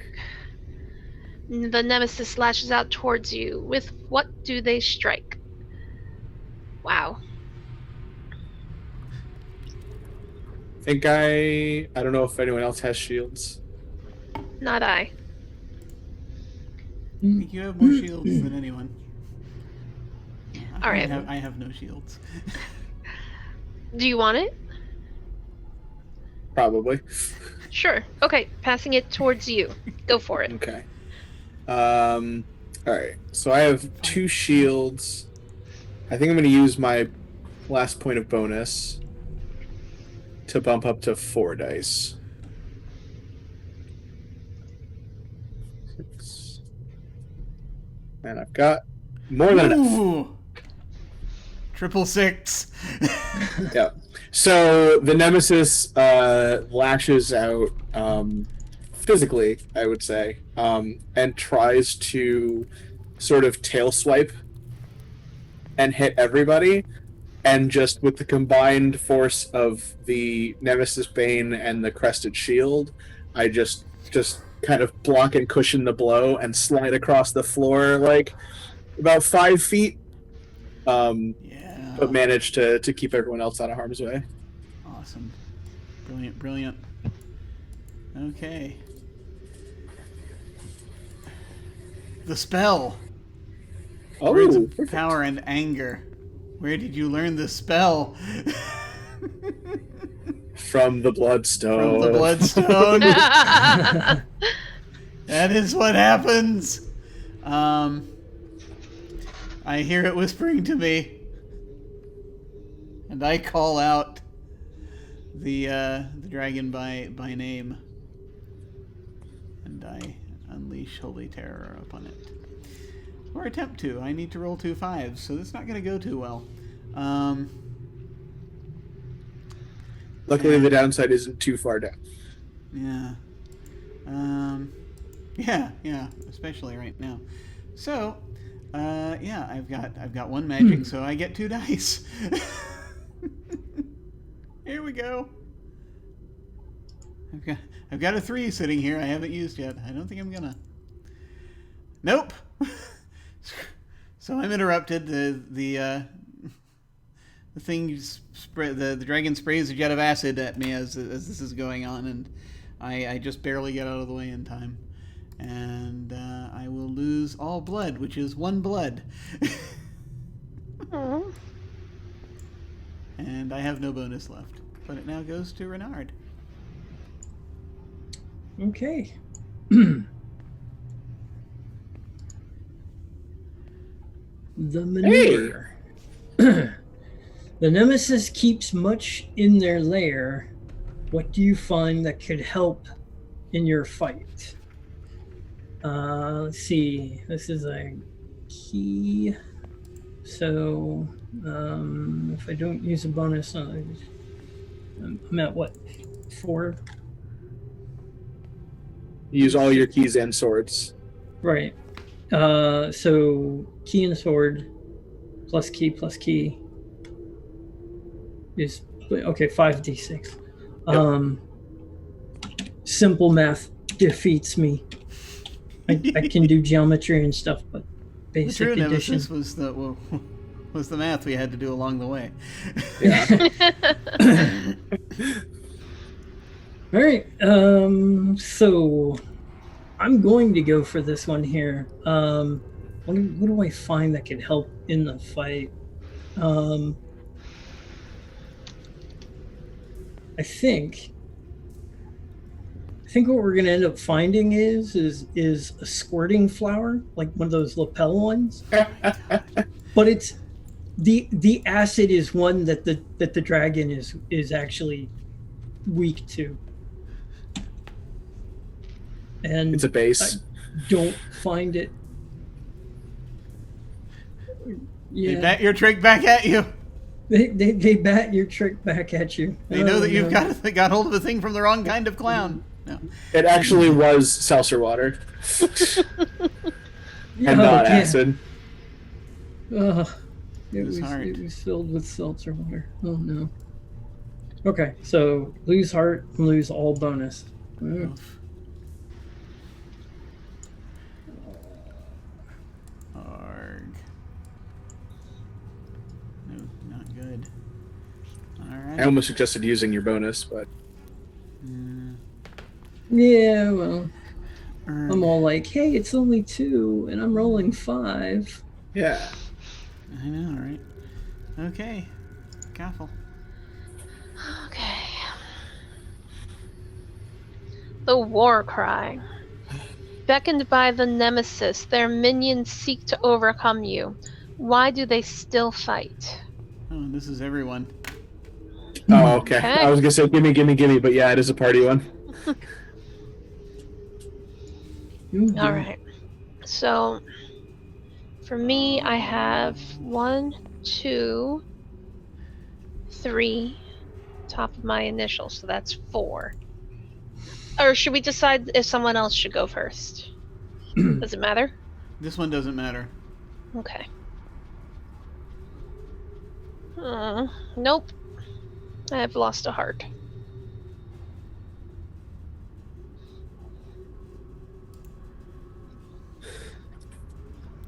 Oh.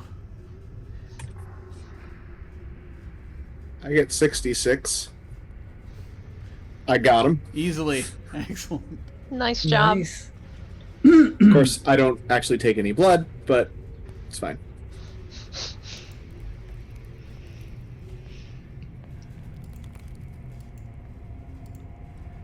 Alright. 4, 5, 4. I get a total of 3 dice. This may be it. Alright. Nope. You're overwhelmed. Okay. Lose heart. How do you escape them? Okay. Through death. So no. wait. No. No? So as this like crowd of angry clown, I'm assuming they're angry clown cultists, An angry clown posse. come falling out of the But they are woodwork. perfectly sane. That's the one thing that is. Yes. Yes. Perfectly salient clown posse comes out.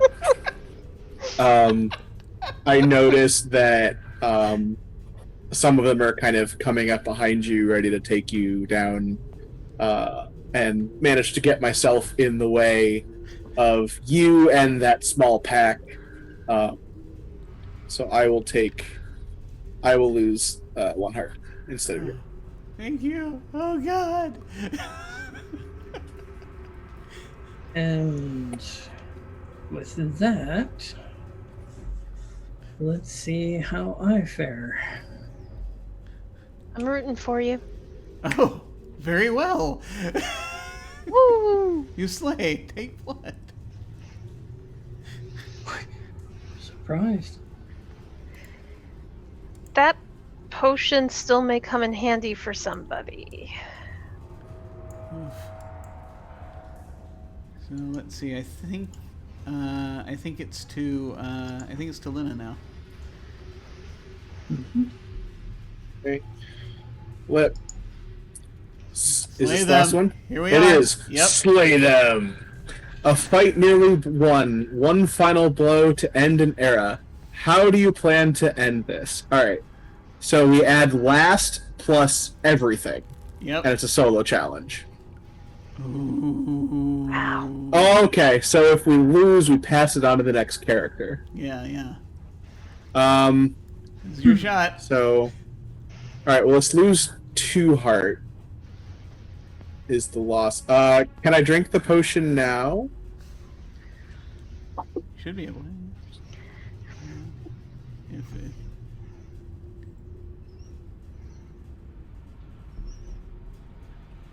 it... Sorry, roommate popped in.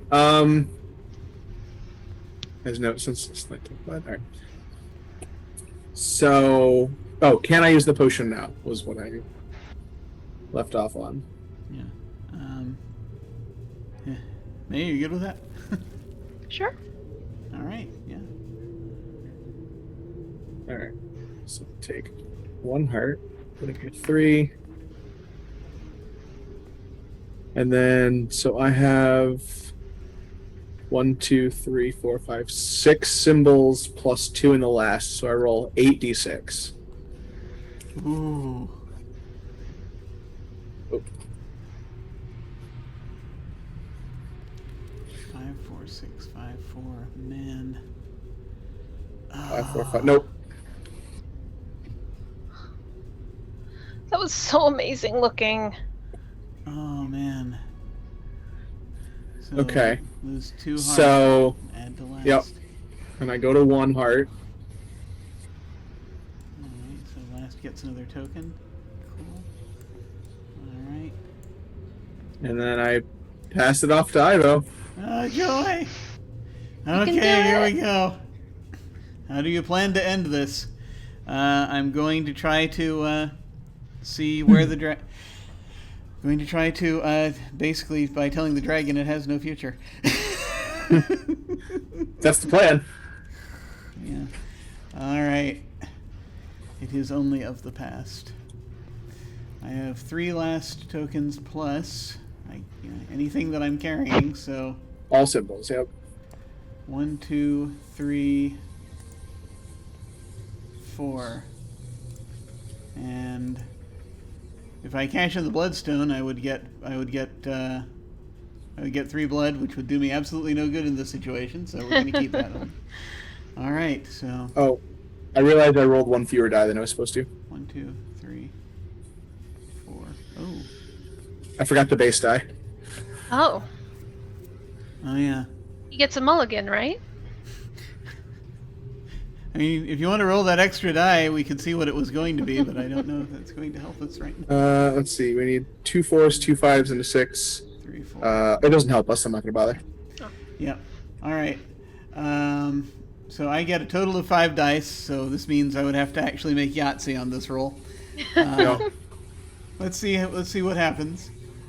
Wait a minute. No, I don't. I get more than that. 1, 2, 3. 1, 2, 3, 4, 5. Plus 3. I get 8 dice. Yeah. I get plus last. So 8d6.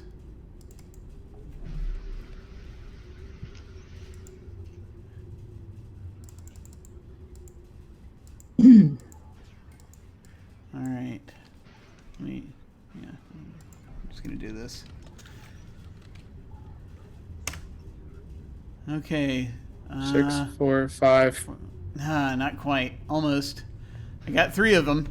Didn't quite get it. So, they yet stand, lose 2 heart, add to last, and that's it. I stand in its path, just basically very calmly, and just tell us your time is at an end, and then it bathes me in acid.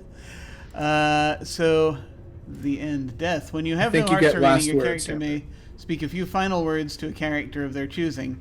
They then perish. Players may take any treasure cards you had, lose all other cards and tokens. So, yeah, basically it's just, I will say to,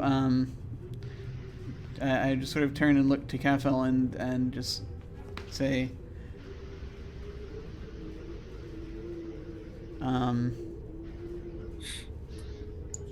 as I was sort of lying there, she was afraid for you.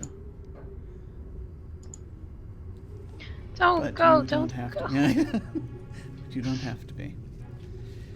You have a destiny. And I think you can make it a good one. And then I don't move. So, treasure cards.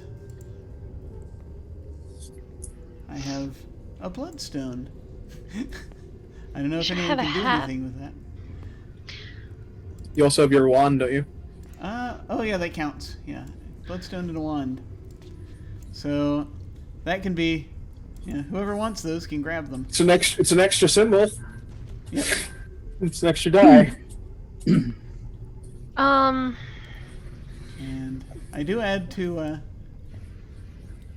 I do add to you- last at least. Yay. Do you want it, Rock? You know what? On the offhand chance that that I don't make it, why don't you take it? Oh, okay. Because I'm down to 1 heart. Me too. So, Oh no. yeah. So you take it. Yeah. I mean, if you do die, then she can take it anyway. Oh. Okay. Well, in that case, yeah, sure. You're only passing it on the off chance that you do make it. Okay. All right. So in that case, I will take the wand. Okay. All right. So, all right. So I've already done the math on this one. I'm rolling 5. Pass all your items to the left when you die. Yeah. Oh God.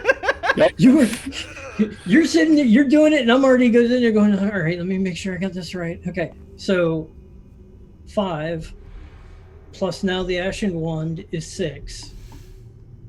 And then each of the last tokens is an additional D6, right? Mm-hmm. Yep.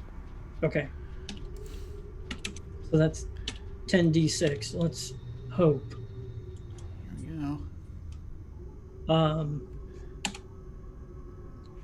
6, 4. No! 5. 5, 6, I 5. missed We're a it. 4 short. We're just missing a 4. Oh no! If only we had the foresight. Okay. Yep. So God damn it. that's Foresight. the end of me.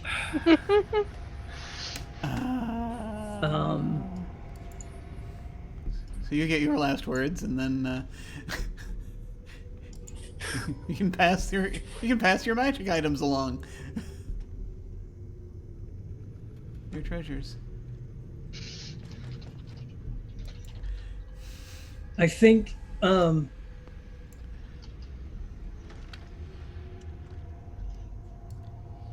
his final words are going to be to look to Lena and to say, I wasn't carrying the real crown when they caught me. Oh man. You can still find it. Wow. She has to Wow. make it now. Oh jeez.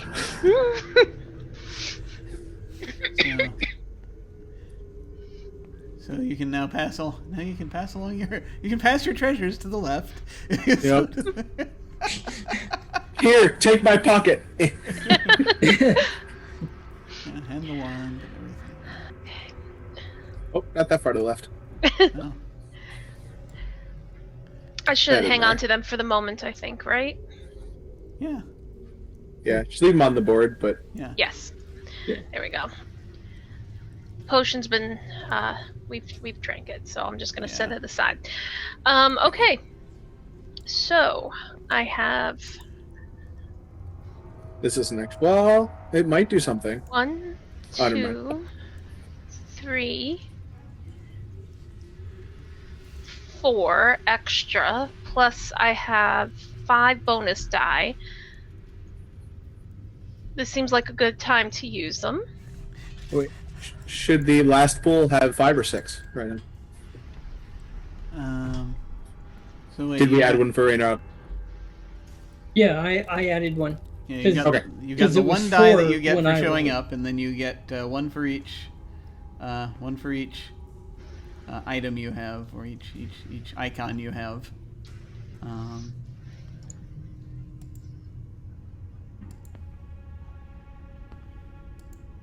You also have 5 bonus and then, still. and then 5 from the last tokens. Is that to me or to Renard? No, you you get Reynard's Okay, yeah, that's what I thought. Renard is Just gone. double checking. So, if I'm doing the math right, I've got 10 that I need to roll. 10 d6. How many symbols do you have on your I items and have- stuff? So, I have 2 on Wayfinder that can be used. The jewels don't have anything, and then the Bloody gave me an extra crown, so that's 3. And then I've got the Ashen Wand, that's 4. Mhm, The Impossible Pocket, that makes 5. mhm, mhm. And then another 5 bonus die, so that makes 10. And then And there's then the the- 5 tokens for the last. Oh no, that's I'm That's not what the we're- last, though. No, the last pool. These up here. that is the 5 Oh. bonus dice that we're talking about. Oh, well, she also has 5 bonuses. Wait, what? Yes. From what? Oh, from Like bonuses. bonus tokens. I've just been Oh, yeah. hoarding like crazy, Oh, just good in God. case. Okay, so you have Yeah. you have 16 total then, because you have You're 1 for showing up on top of all that. yeah. Yes. yeah. Okay, so I'm rolling 16d6. Yes. That'd be fun. Yeah. All right.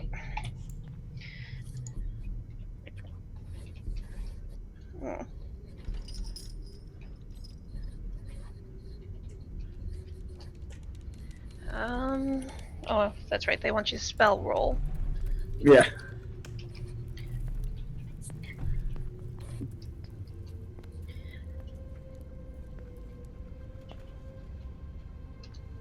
There we go.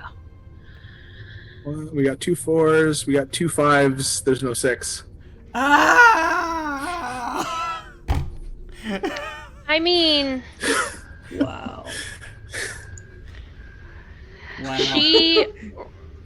she stands firm and tall and just gets blasted by the acid as she just jabs and stabs, screaming her rage.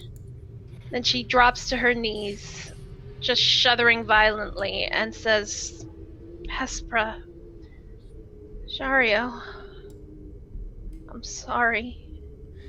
Then she falls face forward, and she's dead. Oof. Okay. Well, I guess you gotta drag out your treasure card, whatever treasure card, item cards you have, so that. So that's not applicable. So Lina can That's use not them. applicable. Oh, that's an approach card. I can't give that. You can have the jewels, though. Where's the jewels actually do? Okay, so 1, 2, 3, 4, 5, 6, 7, 8. Plus, there should be. Yeah, another. Should be token got 6. added. Yeah, there we go. Yep.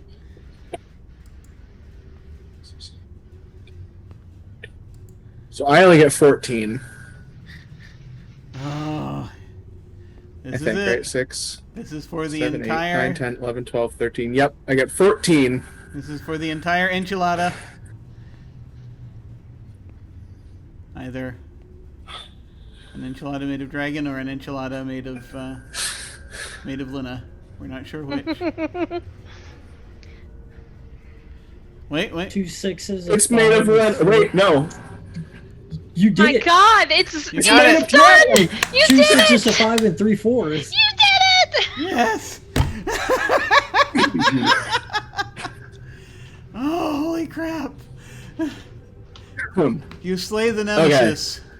So, What words are reach said into the as they clutch to life? Yeah, sorry, go ahead. yeah. So I reach into the magic pocket and grab an egg. I have no idea what's in it. I'm hucking it to start. It's obviously just going to be a distraction, right? It ends up being an actual egg. It just kind of like harmlessly splats on its face. And as it's sort of gloating, I just charge it with Evil's Bane in hand, and the shield in the other. What else do I have again? So Rod. many things. Yep. And Luna just rushes forward, screaming, "That is the last friend you take from me." And it tries to like bite down at her, and she just kind of gets like a glimpse of what might happen from that wand that she's now attuned to for some reason, and just juts out of the way just in time and keeps going. And as Desirian comes down for one final bite, the crested shield comes up, knocks the mouth up, exposing its bare throat, and then Evil's Bane just comes straight up and back through, kind of just like slicing through the dragon's jaw. And it, writhes and screeches and collapses down directly onto Lina's shield and like pins her to the ground a bit. And then after a moment, you see her hand struggle and start to pull herself from the body of this defeated evil dragon clown. Awesome. And this brings us to the end. So once the last card of the adventure deck is resolved, your life of adventure is over and your purpose was found. If you yet live, what shall you do now? If you have any cards marked with "remember this," tie it into your story. If you met death, what will the stories tell of you? Let me sort out what I was actually supposed to keep. The funny part is that if you have the scepter now, that means legally you're the monarch of this country. I have the scepter, and I have the sword and shield combo that belonged to my ancestor, who was once king of the land. Yay!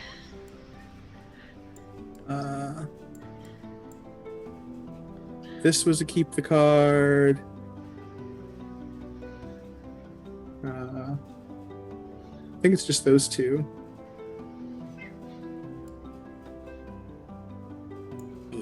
So the captain and the rot. So after clearing the corruption from her home, at the unfortunate sacrifice of her compatriots, she managed to cleanse the rot of the kingdom. While the head may have been cut off, some of the body still remains. There are traces of the dragon clown cult still throughout the land, and unfortunately the captain had also managed to retreat. Returning to the kingdom, Lina takes her newly found spot on the throne. As you pointed out, she is now officially the monarch, as she is the keeper of the scepter. She immediately decrees, puts out decrees that the captain is wanted. And after taking the throne, realizes that the scepter is not what makes a ruler. The strength of the queen and the strength of her friends are the true strength of the kingdom, and instates a council. sort of, it's still a monarchy, but she resolves to take the strengths of all of her advisors when it comes to ruling the land and keeping it free of threats like Desirian.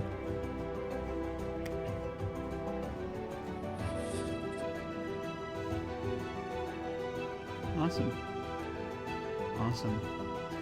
Well, in rotating through, we get to say if anything about if we're remembered. If we had cards that say "Remember this," we can tie it into our stories.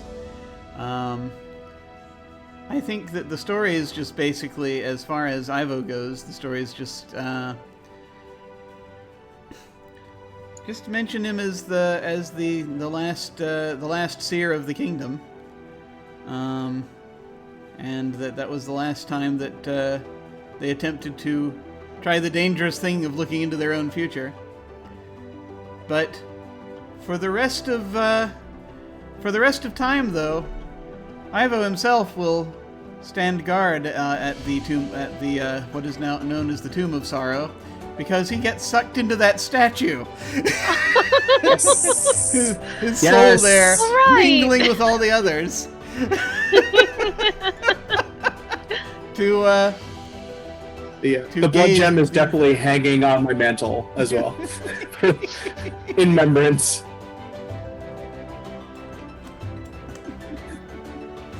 And that's all that's remembered of Ivo, I think. What about Renard? I think what's left is there's the story of the prince's crown. I think is Renard's legacy. Is the fact that,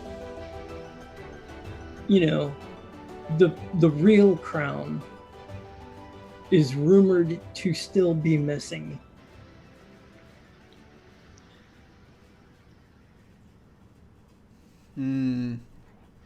Yeah. Nice. And what about Kaffel? So even though Kaffel passed, Lina remembered her and all the adventurers. And I think after Lina passed, as many stories do, there became like an urban legend around the love story of Jario and Kaffel, but the names changed. And even though she's not actually remembered, it's actually a very popular play down at the South End. It's a musical. Ah! Nice. Well, folks, that's the game. That's it. Thank you all so much for playing. I want to just thank Ethan also, who's in chat, for putting this together. This is an awesome game, man. This is great. I heartily enjoyed it. I love this game. For anyone who wants to go and check it out, you can pick it up at this link that I'm throwing in chat. Sweet. Yeah, it's very cool. Very neat variant on the sort of the For the Queen idea. And it's I am enjoying it quite. I enjoyed it quite a lot. I think this is very fun. So go check that out if you would. There is also a Roll20 version in the marketplace. If you to go and look for one last fight in the marketplace, you can do it like we did online. We're gonna go ahead though now, because we got to get out of here. We're gonna go ahead and do our outros. We're go back the reverse order. Feel free to say where folks can find you and any last thoughts you had about this game. And we will start with Chavi. Hi, I'm Chavi, or Hallway Secrets. I'm Hallway 7 Secrets over on Twitter, the number 7. I am a somewhat startup variety streamer, and I do occasional one-shots like this on the internet. I also am in my own weekly game is over on the Black Feather Guild channel. That's twitch.tv/Raven, RAVVYN. Every Saturday we play a modified game of Stars Without Number, It's called The Void Cavalcade. It's a lot of fun. We're a couple episodes in, and I'm enjoying it immensely. I think y'all will too. So definitely come check us out, and keep coming back here, because I love this channel. This is my third time here with you, Jim, I think. Yeah. And I've had a blast each time, and I'm always looking forward to the next one. So my impression of the game, I really enjoyed it. I loved being able to flesh everything out, like live together, like collectively. I love world building, but I suck at it with just me. But having a bunch of people to bounce cool ideas off of is a total blast, and I really enjoyed it. Yeah, that's one of my favorite parts of these kinds of games too. Thank you so much for coming. This was great, and I really enjoyed Lena. This was great. We're going to move on to May. Hi everybody, my name's May. You can find me on Twitter at Madeline. I don't do much on Twitter, but I'm slowly learning. I had a great time today. This is the first time I've ever done a GM-less game in front of other people, and boy, that was great. I had such a wonderful time. And I said it to the group, but I'll say it here as well. If no one else was going to survive, I was hoping against hope that Lena would. And I was so happy that that happened. It was very cool. It was that was very much looking like it. That was awesome. I'm really happy, especially how my luck was early on. And also, I'm so glad we were able to be your first experience with that. That was very cool with GM-less games. There are many out there, and they are delightful. Very cool. Thanks so much for playing. And finally, over to Rock. Hey, I'm Rock and Roll. Pretty much that's how you can find me on any of the social medias or anything online. I loved this. This was awesome. This game was perhaps some of the most fun I've had in a little while now. And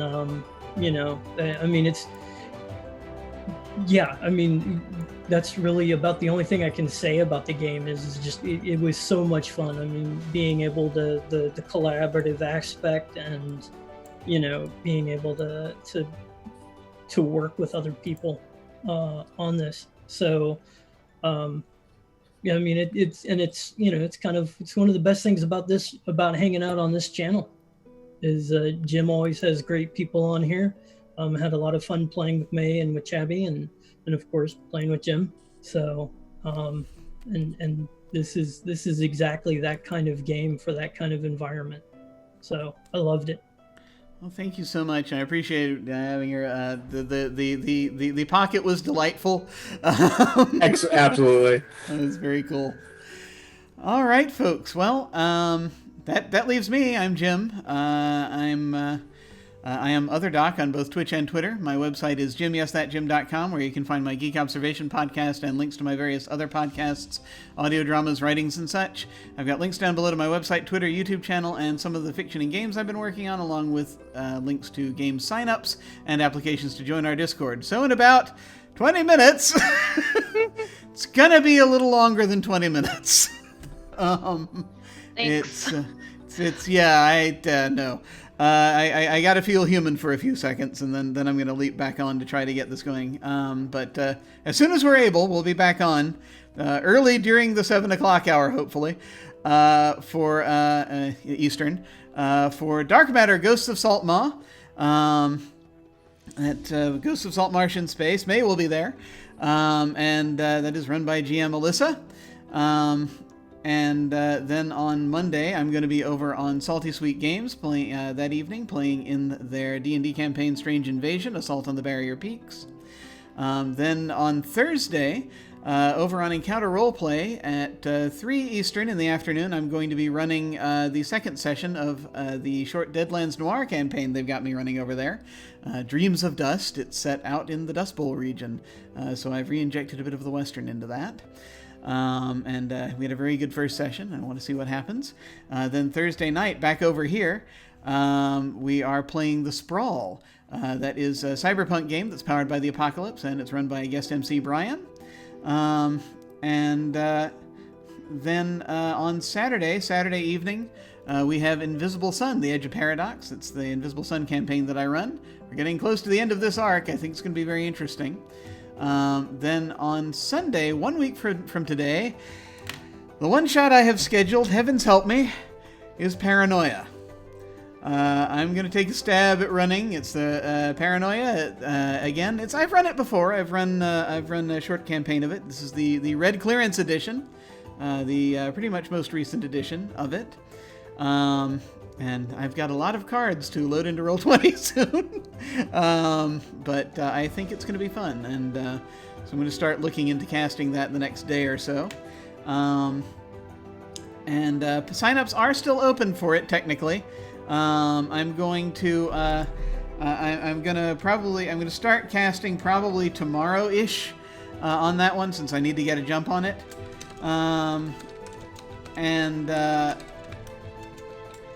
It's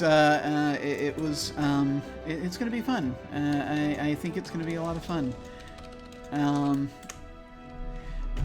We'll see what happens. Then, of course, on that we'll keep going. That'll be a regular Sunday. So we have Paranoia signups are still open. Sorry, trying to do two things at once. Brain went away. We have signups open still for Paranoia. Like I said, probably tomorrow is when I'm going to start casting. So you only have a little bit of time. Casketland is the other thing that we have signups open for currently. That's going to be the short campaign for next month. That's going to happen on Tuesday nights. That is an occult western that's powered by the apocalypse, set kind of at the in the end days, as they say. So looking into that one. It's very interesting. I want to try that out. So signups for that are open until this coming Wednesday, for anyone who wants to jump in on that.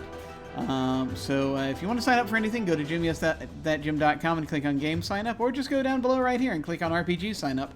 As always, beginners are welcome.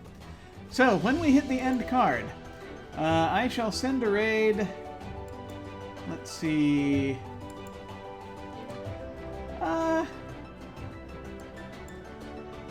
Let's raid Dice Tyrants. Haven't raided them for quite a while. And they've got, they're playing Chronicles of Kian. So let's take a look at that. I'm going to go over there, say hi to them. Feel free to hang on if you so desire and say hi to them with us. That again will be when we hit the end card. In the meantime, folks, thank you all very much for watching. Take care, and I will see you all of a sudden. Farewell.